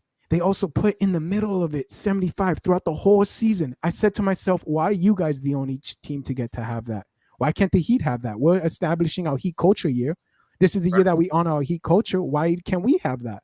And I did some gematria, and there it is. Golden State equals 75. This is the 75th diamond year. They won a 7th ring, 7 right there in front of the 5. The 5 represents Steve Kerr's. Steve Kerr right now has 4. He's about to get 5. He'll be the Greg Popovich of the NBA. Spoelstra will end it. I'm not going to tell you guys how much Spoelstra is going to have because you guys are going to go crazy. He will be the Michael Jordan of the NBA. That's what I'm going to say. You know how many rings Jordan had. So that's what I'm going to say. We did retire also Michael Jordan's number in the arena. If you guys want to make money, Spoelstra will win you 6 NBA title rings. Yes, I said it. It's crazy. I know. He's going to win 2 with Bam and Jimmy and whoever's alongside. Bam's going to get 1 by himself. And then he's going to get another one when he gets very old. He'll be the Don Shula of basketball. I promise you that. Let me ask you. I know it's crazy. I know. But let me ask you this. Will Jimmy Butler retire on Miami Heat? I haven't done the gematria on that number yet. I think he's going to Chicago, though. I think he's not a true... I haven't done the gematria on him yet, on his number and his name. in his background. I haven't done that yet. I've done Spoelstra's. I've done Mike McDaniel, which is freaky. This is the year we do go undefeated. I don't care what people say. Once we beat week 1 through week 5, y'all gonna come back and say, who's that conspiracist? Meaning, conspiracist, guys, if you know the meaning of that, it means conspire to talk amongst another person. Meaning that word was created by the CIA government to make me and others look us like crazy when we tell what's going on. They make us look crazy and stupid. So when we tell you guys something crazy, aka stupid, it looks crazy and dumbfounded. But then when it happens to play it on site, then you guys come back and say, who is that person? Like, I wasn't crazy about when the war was about to happen. I wasn't crazy about it, but I knew it was going to happen. It's been calm down years for a couple years. I know how these elites work, but I'm not going to get into that, though, because people don't like that because they call it politics. But meaning, if you guys know the word of politics, that's a dirty word. That's a very dirty word. That's why when people say that word, psychologically in the brain, it stimulates the brain and tells people, oh shit, we don't want to talk about this big address of what's going on in the real world. I just want to be focused on my day-to-day life. That's what politics of the meaning is. That's why when I say gematria and what we speak, anything you say actually does come to an existence. And anything we say on this panel has an effect on someone that's listening. That's why we all have to be respectful. And I'm sorry to be that guy about gematria this, gematria that. Call me crazy. Call me conspiracist. I don't care, because I know who's going to win it this year. I know who we're going against this year. The Chicago Bears have a C on it. When Tua played Georgia and won the national championship, it looked like a C. That G looked like a C. So when he sees that Chicago Bears symbol, it's going to remind him like the Georgia Bulldogs, just a little bit. And he's going to have that. It's a cycle.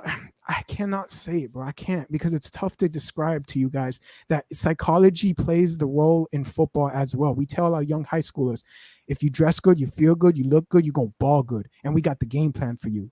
That's it.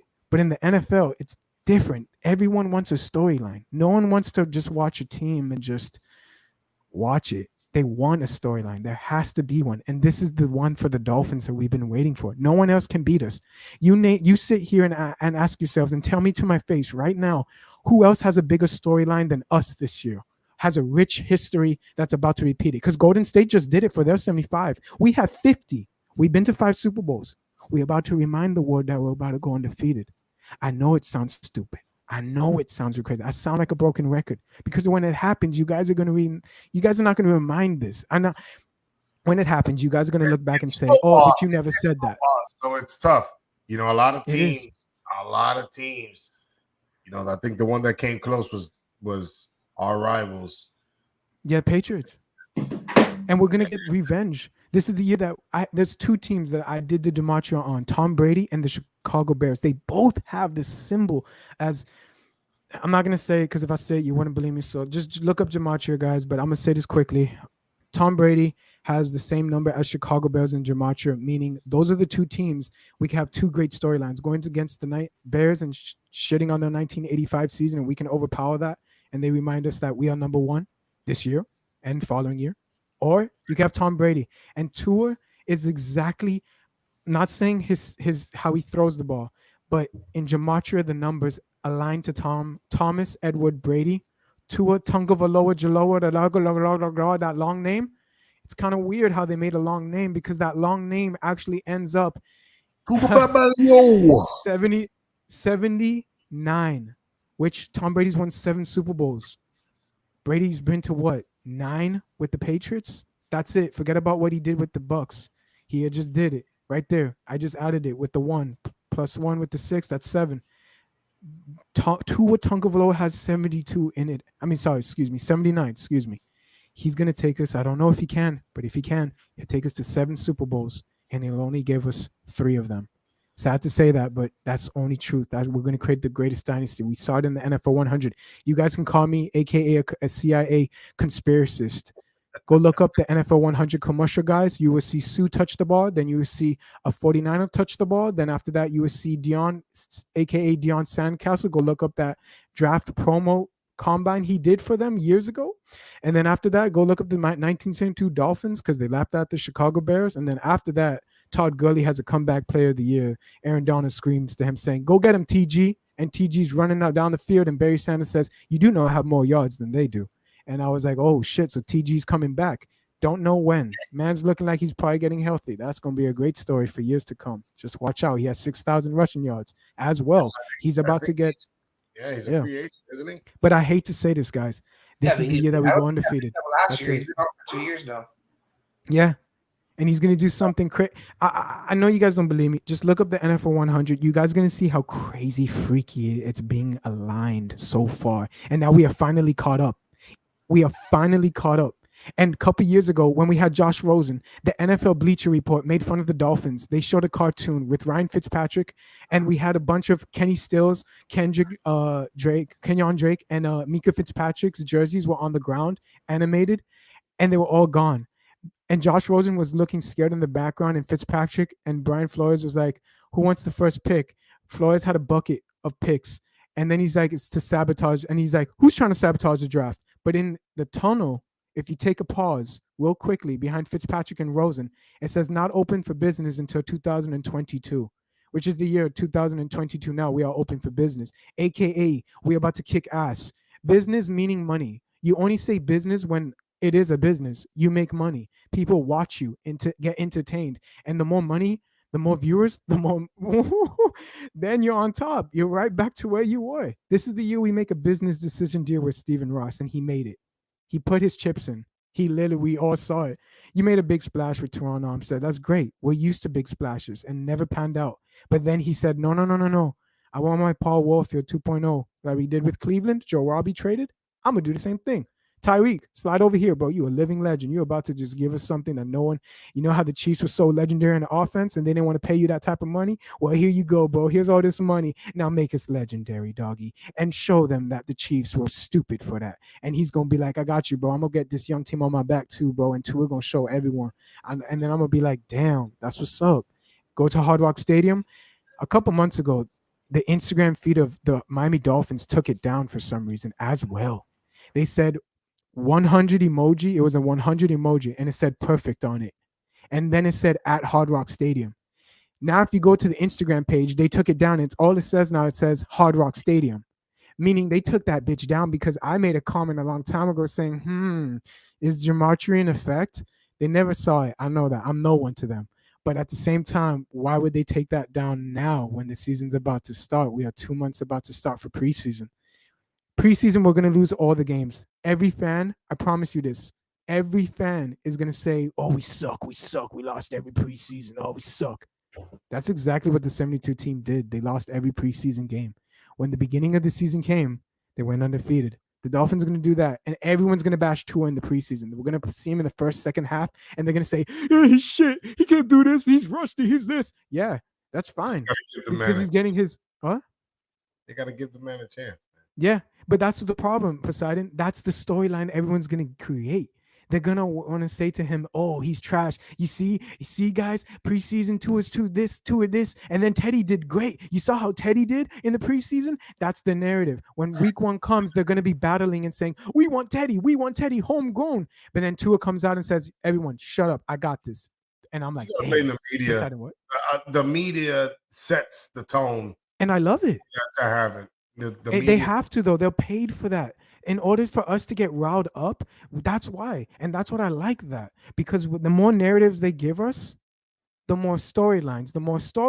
Dude, when was the last time we've been in this multi-news, bro? We were on Good Morning America. We were on allegation after allegation. They have not stopping since January. They have non-stop talking about us. That's like the Patriots when I was a kid growing up. All they talked about was the Patriots allegations, Patriots sexual innuendos, Patriots this, Patriots deflating balls. It's like what we're doing. It's Tom Brady trade or Tom Brady this on the boat. All this crap with Brian Flores. I like it. Because when we win it, they're going to laugh and say, yo, how did you guys do all this with allegation after allegation? We're going to be like, like Tyreek said on his podcast, right? They don't give the man a chance. They don't.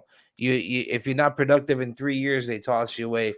Not for long. Being in Miami too, the fan base doesn't give certain players a chance to kind of unwind because Miami, we want to see success now. You know what I'm saying? We're spoiled. We're spoiled with the Heat. We're spoiled with the old Dolphins. We were spoiled. I mean, I wouldn't say years. we were spoiled, Philly, but you are right. We are kind of spoiled, but at the same time, it goes both ways. You got to have one team to suck. The other team has got to be picking up the slack because it's a moneymaker too, bro. Imagine this: Heat suck, Dolphins suck, and the Marlins and the Panthers. Well, the Panthers We are have no had that. longer, but That you was feel me? very long, very long long. ago. And look how hard, dude. I had a friend, his mom's business, who's Hispanic. She lost her business at that time because people tend to forget when you make money and you bring a championship to Miami, all those Floridians come down here. They want stores. Okay, forget about Kmart. Forget about Target. We need to support the local stores. And that's how tough it is to keep a business in today. And that's why I love the Heat, because the Heat have been winning for so long. They've been keeping that Floridian people, the Hispanics mostly, afloat, basically allowing them to get more money into their stores and more people, so more tourists can come to us. And that's why we see so much Hispanics, which I love, in the downtown, what's it called, Biscayne Bay Boulevard, and into the Heat Stadium. They belong there. That's why they thank the Heat Stadium, saying thank you so much for what you've done. This is us spending our hard-earned money and coming to the stadium and showing you love for what you did for us. And now the Dolphins are going to pay back that respect in football terms for the ghettos, which is for my high schoolers. I have a lot of people that live in Liberty City, sadly. You know, they don't got a lot of money. But the fact of the matter is, if Dolphins start winning, those kids have the better opportunity to go into better high schools or better colleges because Dolphins are winning, and they're going to look at these young kids and saying, hey, City of Miami's back. These kids are looking at great talent football. I don't We know got to about take that. them. I mean, I don't know. But a Yeah. lot of football players come from those cities. Yeah, bro. We ran football, bro. Philly, we used to but we run it, still, and now we still don't. run football. That hasn't changed. No, They not still as recruit respect. a lot of It's South Florida Texas players. now. No, it's Texas now. I have a fight with a lot of coaches. Texas coaches. No, Poseidon, go ahead, Mo. Go ahead. What? No, they recruit a lot of players in Florida. They recruit a lot of They young do, talent. but they get in our coaches. The thing is, it's about respect for us coaches. We have been destroyed as I'm talking to all coaches in Florida for basketball, football, whatever. We usually get disrespected from Texas mostly due to the fact that Texas, they do it bigger and better, but they have more sun, more heat for the football players. They say that we have it harder, and we tell them, no, we got it harder. It's always a fight. I love it. But at the same time, bro, we have sucked for so long in football for the past 20 years. Our foundations in football and in the community has no money anymore. We are fucked. Even in high schools, we are fucked. We are literally I screwed. agree to an extent. We need those Texas does have a lot of funding. They're taking it from a lot us. of boosters. A lot of boosters that contribute a large sum of money to help build certain programs up along with the school. Out here, you know, yes, there is a lot less money. You talk about whole different school systems, different school districts, different policies, different regulations and rules, different funding from the state government, federal government level. So it plays more into it. I mean, think about it. A Texas head coach makes a good salary. What's the starting what is the starting head coach salary here in South Florida? Most of the head coaches in schools are volunteers. There's a lot of programs, bro.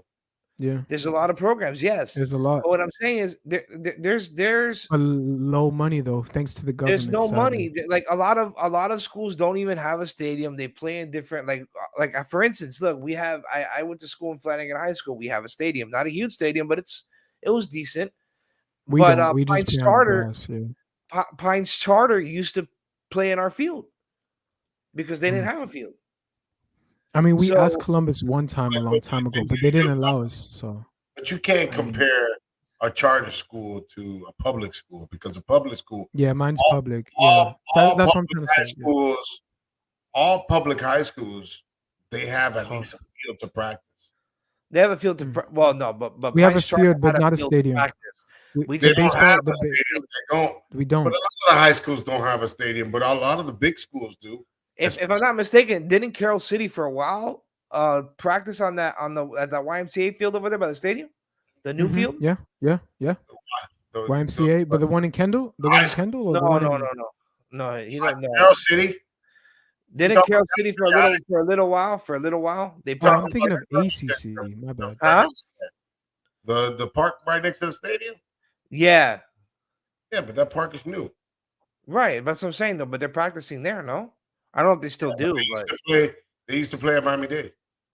Right. All I'm exactly. saying is, I just want football to come back to Miami, bro. Because, like I said, football's Poseidon's always right, been bro. here. Football's never left. No. But for private, but Philly, private schools have so much money with the government, aka the senators, that they spend so much money to have, like you said, stadiums. But with us, public school, high schoolers, it's so. You don't understand that we sacrifice so hard, hours on end, to get to where we want, and still the pay is shit. We don't care about the pay though. We care about the fact that it's.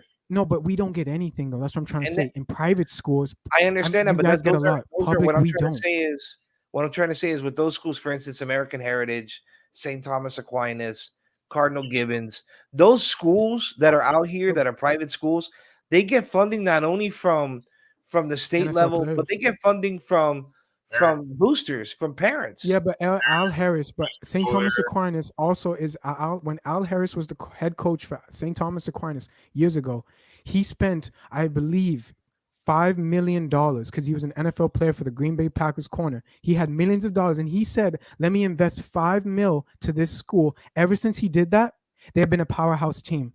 It starts with NFL players. That's what I'm trying to say. Private schools have it better.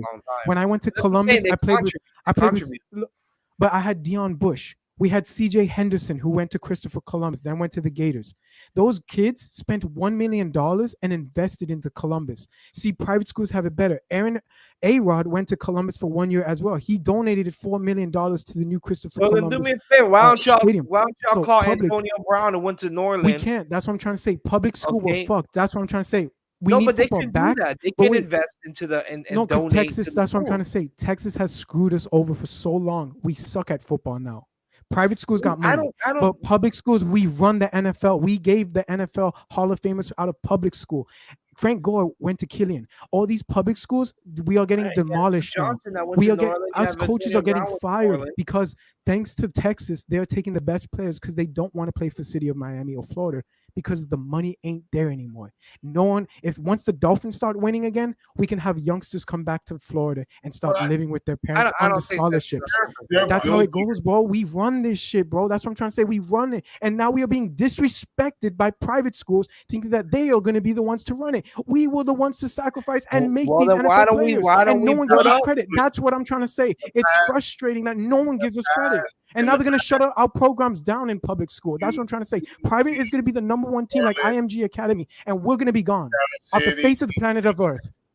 Carroll City, New Orleans, Central, Jackson. It's not fair. Miramar. It's not fair. I want to win again. And once we do, Miramar did the thing.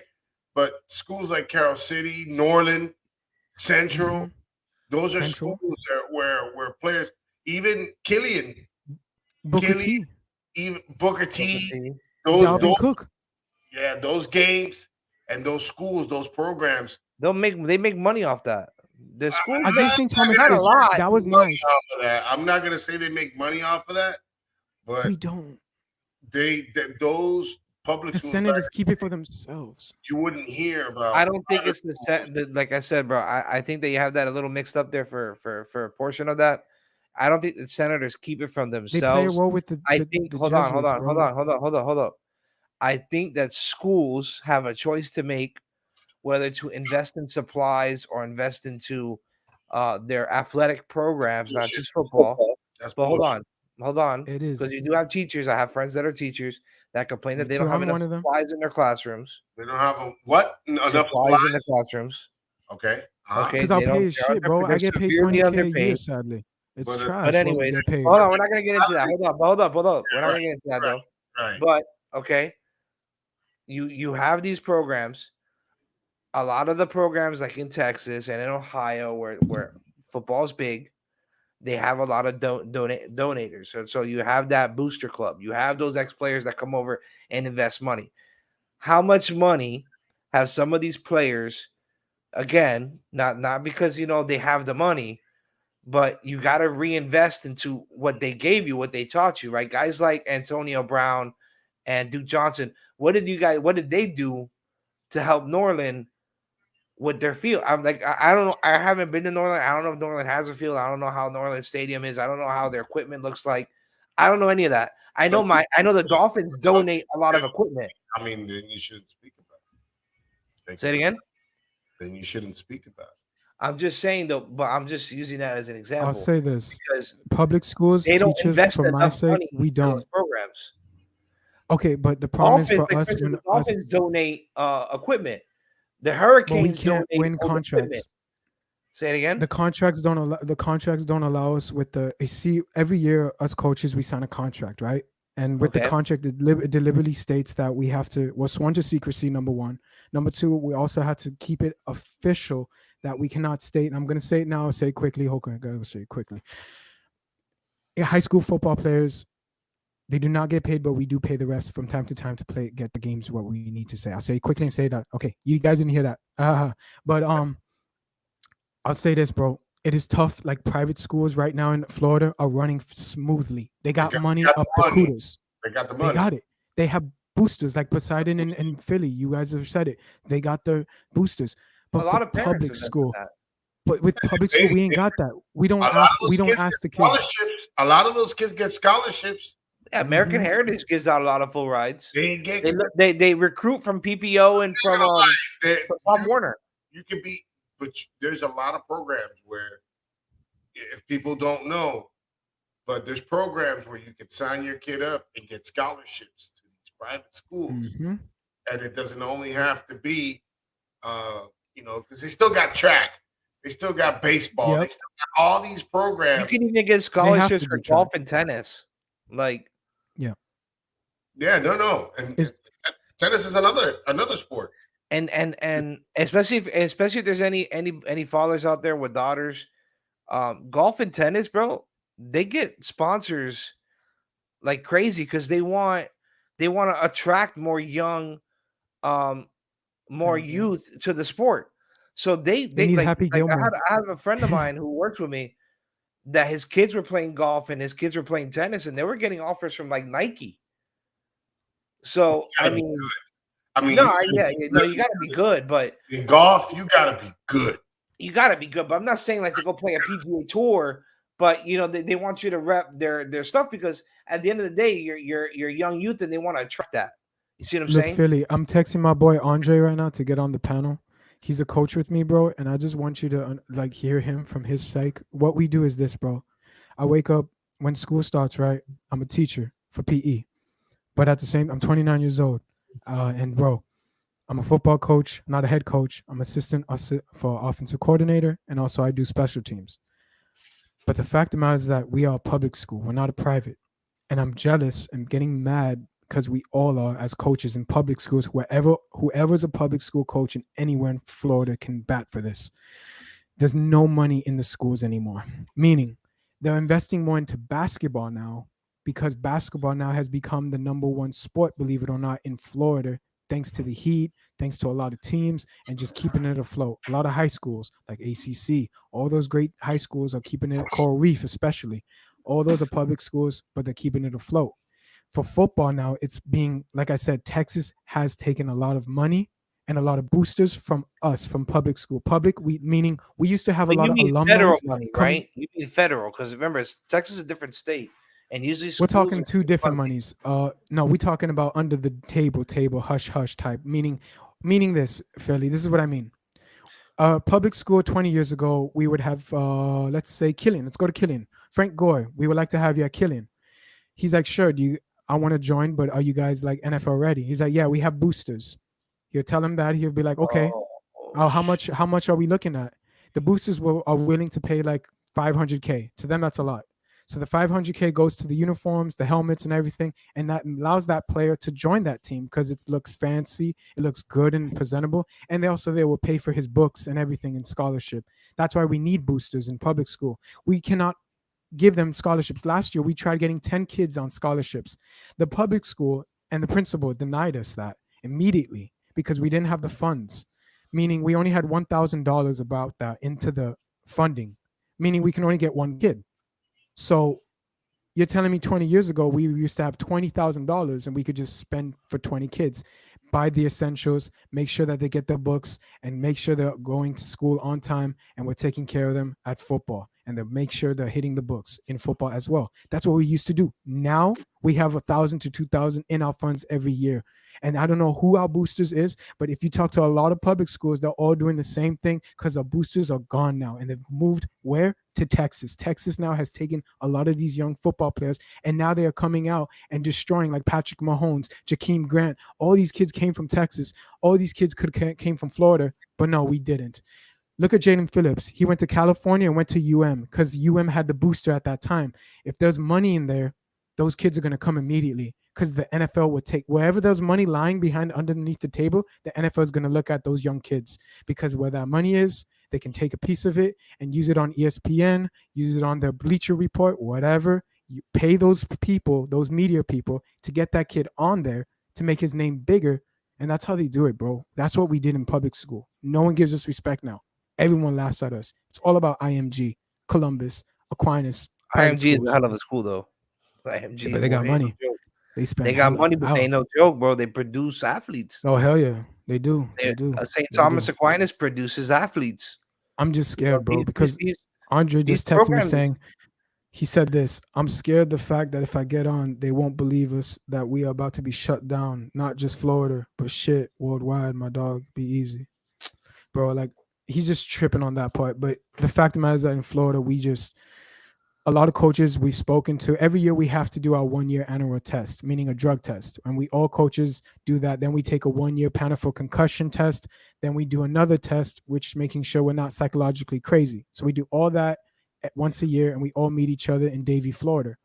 And we all talk and we all say, dude, our jobs are going to be screwed in the next 5 years. These private schools are taking every single one. And they're like, yeah, there's nothing we can do now. They're going to miss us when we're gone, though. They're only going to create Pro Bowlers. They're not going to create NFL legends like we used to do. That's what we did in Florida. That's it. Go look at the history, guys, on website. Go type in all public schools in Florida. You're going to see how many freaking NFL legends are in Canton, Ohio. I mean, it's disturbing. It really is scary. I'm scared because that's my job. That's my career. That's my passion. That's my love. I will literally die for my football team because that's how I love those boys. They go out there and they do what they do, which is play the game of football. But when we see the NFL, it's a different thing. It's to entertain us. But at the same time, we love it. Imagine if the Dolphins moved away from us because they said we don't have the funds. That's exactly what we as public schools in general are facing as a whole. And it's getting scary. And it needs to be addressed because these private schools got all that money and, great for them, but screw them straight up. That's anger from me inside as a coach. That's the anger as you guys can feel. So I just wanted to let y'all know the anger from me and my kids from what we feel every day at practice, because every day is a battle for us because we can be shut down any day. It's not up to us. It's up to the high schools to say if we have the 1,000 or 2,000. See, us coaches, we even put our own money to buy the uniforms every year to keep it up. We even have to pay for their tests, which is a concussion test every single year. Doesn't matter if you've been on the team for the past 5 years. You have to take it by law, and we always pay that for them. The school doesn't. In private school, when I went to Columbus, I didn't have to pay for it.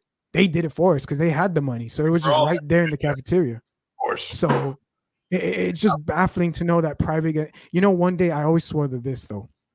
One day, if I make it one day on my YouTube channel, and I promise you, if I'm here for the next 10 years and my goal literally is to get 1 mil, which is hella long time for now, but you got to grind for a decade plus, and I'm going to do it. And one day, if I could get that money, I'm going to spend all that freaking money for the kids and the program. Ain't no one going to tell me what to do. And I'm going to buy all of them the helmets, the essentials, the books, and everything. So those kids can have a great and bright future because these kids are getting screwed over. These are kids that come from the ghetto. I came from Jamaica. I came here from the age of 6. I might look white, but I'm half black, damn it. My father's black. My mom is right. So when I see half of the people being destroyed in the community because money-wise, and they can't do this because they don't have the money to get to the education, it fucking pisses me off. Every day I'm as a coach, I tell these kids, this is the time that you can get away from all that crap because when this is gone, it's gone. So enjoy it now because, damn it, I'm scared for the fact that no one is getting these opportunities in public schools. When I grew up at the age of 6, we moved away from Jamaica in order to get away from the gang-related violence because youngsters at that time were going gang-related. No one cared about there's no government in Jamaica, period, okay? So my parents did a great job for me to come to America and live a fantastic life. But when I see these kids in the slums, I say to myself, there's no way in hell America is this. How do you keep these people down and others in the middle class are here? How does this happen? These people have been here the longest. I don't understand that. I always ask questions. And it's good to ask questions. That's another thing. People are scared to ask questions. Ask it, damn it. Because I'm sick and tired of the fact that us as a whole need to help one another, and no one does that. That's why I do not respect private schools, because when we talk to private schools, they do not respect us, because we public school people help one another for those kids. We take the time out of our time, and we don't get paid for that, and we do it. While the private schools have hella coaches that don't really care about them. They see them as a prize object foundation. Basically, can you make us money? And then when you go to a place, top place, don't forget about us. Donate to us. We appreciate you. For us, we don't give a crap. We don't ask anything in return. Just go out and be someone, whoever you want. And it is tough as a coach to do that. It's tough. It's tough, yo. It is. I get you, man. I get you. Where do you well, do you mind saying where do you coach out of, or at least the city? Treasure Coast Academy right now. Okay, cool. That's in Port St. Lucie right now. I used to live in Miami. I used to be a Pop Warner coach as well. I was assistant coach though. That was if you guys are familiar with Sunnyland Sun Devils, that's in Miami. It's a Pop Warner team. Okay. So we did the 145 weights. That's me. And it was Pop Warner, Sunnyland. I thank you guys for everything you guys did. And then that allowed me to get a job here in PSL with me and my girl. We moved out of Miami. I live in an apartment now in PSL, and we're looking good. But the same time is I'm very scared because of public schools, what I'm learning as well along the way. So it's very scary and troubling. But yeah. Like I said, like my high school, when I was there, a lot of it was, if I'm not mistaken, a lot of it was volunteers. Okay. You know, to coach us. The following, like a year or 2 years after, is when our team actually got good. My senior year, the team was good. I didn't play, but I remember the offensive line in my school was freaking massive. All those guys out there. But you know, it was fun, man. You know, like I said, you know, it's a lot of it's fun. I get it, but you know, a lot of it too. It's boosters. You know, donating. You know, again, one day I'm gonna do it, bro. You know, donating back to your schools is always great. Especially if the schools need it. My school, you know, yeah, they can use it for books and things, but their equipment's What pretty school well. did you attend, bro? I went to Flanagan, where Flanagan, okay. Yeah, where Devin Bush came out of. Devin Bush linebacker, right? Yeah. You know, Flanagan, bro. Those are the Falcons, players. right? Yeah, the Falcons. You know, like I said, you God, know, I played you guys. Oh my God. The Bush, you know, Bush's dad kind of came in. They got him new uniforms. The field had already been replaced when I was there. So you know, the school has a decent feel. You know, I do have to say, you know, Broward schools compared to Dade County in the sense have, depending where you are in Dade County, have better like stadiums and things like that. But it's not really a stadium. I guess bleachers in a field with a jumbotron. But you know, it's sad. Like I said, you know, I wish people put more effort and more money into these programs. You know, especially in specific areas where, you know, you're gonna keep kids out of trouble. Like, you know, like Waddle said, right?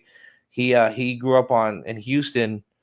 And you know, it's either you were, you know, you're in school, you know, athletics, or you were in gang violence. So, you know, sometimes you know these after school curricular activities such as football keep these kids out of trouble, which is the most important thing, right? Gives them an out, which is just as important. But I mean, in private schools too, they ask for donations in contract wise, and in private. I mean, excuse me, public. We don't ask for anything, which we cannot, and it's in our contract. When I went to Columbus, they would always ask for donations for the St. Moss program, and they would say, "Hey, parents, can you guys donate a couple $100?" And I was like, "What the hell? I'm not even rich like that." But you ask for and then they use it to the programs. Right, you can, but the school can ask for. No, public schools cannot either. It's a public school, meaning we are not allowed. The teachers and parents and faculties and principal as a whole cannot ask a parent, hey, can we make a donation? Can you make a donation? They can host drives. Can, but that money's going to go to the school, not to the. I'm saying strictly to football. Right. That's what I'm trying to say. Right, I get that, but the football. I mean, what I've seen in the past, right? Football programs or baseball programs, like our cheerleaders, you know, programs. We can host our it, but it costs money though for us. Private it schools, does. they have the tables, they have all that. The public school ain't gonna give us that. We as coaches have to get our own chairs, our own tables. We have to do everything in order to make that foundation and go assemble like an assembly. If we want it, it's us. It's not them, which pisses me off. I want them to change for it, those of but us they're who are not watching, gonna. you got a little glimpse into how South Florida football works when it comes to high school. But I'm gonna change the College. I don't subject. know about. No one asked me about college. No, we're gonna change the subject a little bit to get off of that. You know, the Raiders made some history this week. I don't know if any of you guys heard. They hired the first black female president in NFL history. It's pretty big news for that for that organization and for women all over this country, and let alone black women. Sandra Douglas Morgan is her name. So it's pretty cool that Times are changing. Times are changing. We're evolving as a society. Which is great. So people I thought getting that was their pretty heads cool out of that their they did ass that. finally. Guys, I'm gonna go ahead and get up out of here. Yeah, I'm about to end the show now. So man. We've been on it a little let while. me, and I know your show, Iceman, starting at 9:45. So yeah. Hey, Iceman, let them know where to find you at, man. Yeah, man. Hey, you guys can find me right here at Iceman. I'm gonna be dropping the link. How can I drop this link? Hold on. I'll drop the link for you guys. I mean, appreciate you guys letting me, Poseidon and Big Philly, allow me to come onto your guys' panel and just chop it up with you guys, and also allow me to pull my feelings out on the high school part. That part was pretty OG. We need to work on that and see if maybe we could, maybe Miami Fan Talk Show could, maybe do something for these high school kids and see if, maybe we do can something. Get all these like when the season starts, I could do a live stream with the kids. What I'll do is I'll get them in I already told this to a couple of the guys. What I want to do is I want to get the kids in a live stream and get them onto the panel so they can say hi to the community. So I can show them that, look, guys, this is what we got next. These are the kids that I got next. So I'm gonna do that one day, and I'll come on to this. Dude, I would love to partner with you, Iceman, and we can use our, even though Yes, we're still growing platform, right? We're still a growing platform, but use our platform to kind of. If you guys got footage and things like that of players, put it up here. We'll use it on our intros. Billy, I'm gonna give you my number right now, so you can send me a link, so I can when I go live. You have Gordito's number, right? You have Gordito's number. Yeah. So yeah, just text him, tell him to send you my contact info. He'll send you everything. All right, no doubt. Because I got you. We'll link up and we'll talk. We make sure we get this started and let's get these public schools back into work. Not only that, like pass the word too. I want to work with schools in our area, schools in your area. I don't care who it is, but just give us, we could do like highlights on Monday. Victory Monday. We could do highlights of local school programs, footage and things. Like some schools have TV production programs which do that, where they film and they edit, and you can ask for that. I mean, my school did. I don't know about other schools, but I know Flanagan does. No, we have that. Yeah, we have that. Yeah, so there's we make TV sure production. our players can. But hey, guys, it was a pleasure, man. Thank you, Iceman, for coming on. Poseidon, blessings, Willie Beeman, guys. Y'all have a great weekend. Have a safe weekend, and I'll see you on Monday, guys. Monday's the next episode 6, guys. Big Philly out. Rock, ball on the track, boy.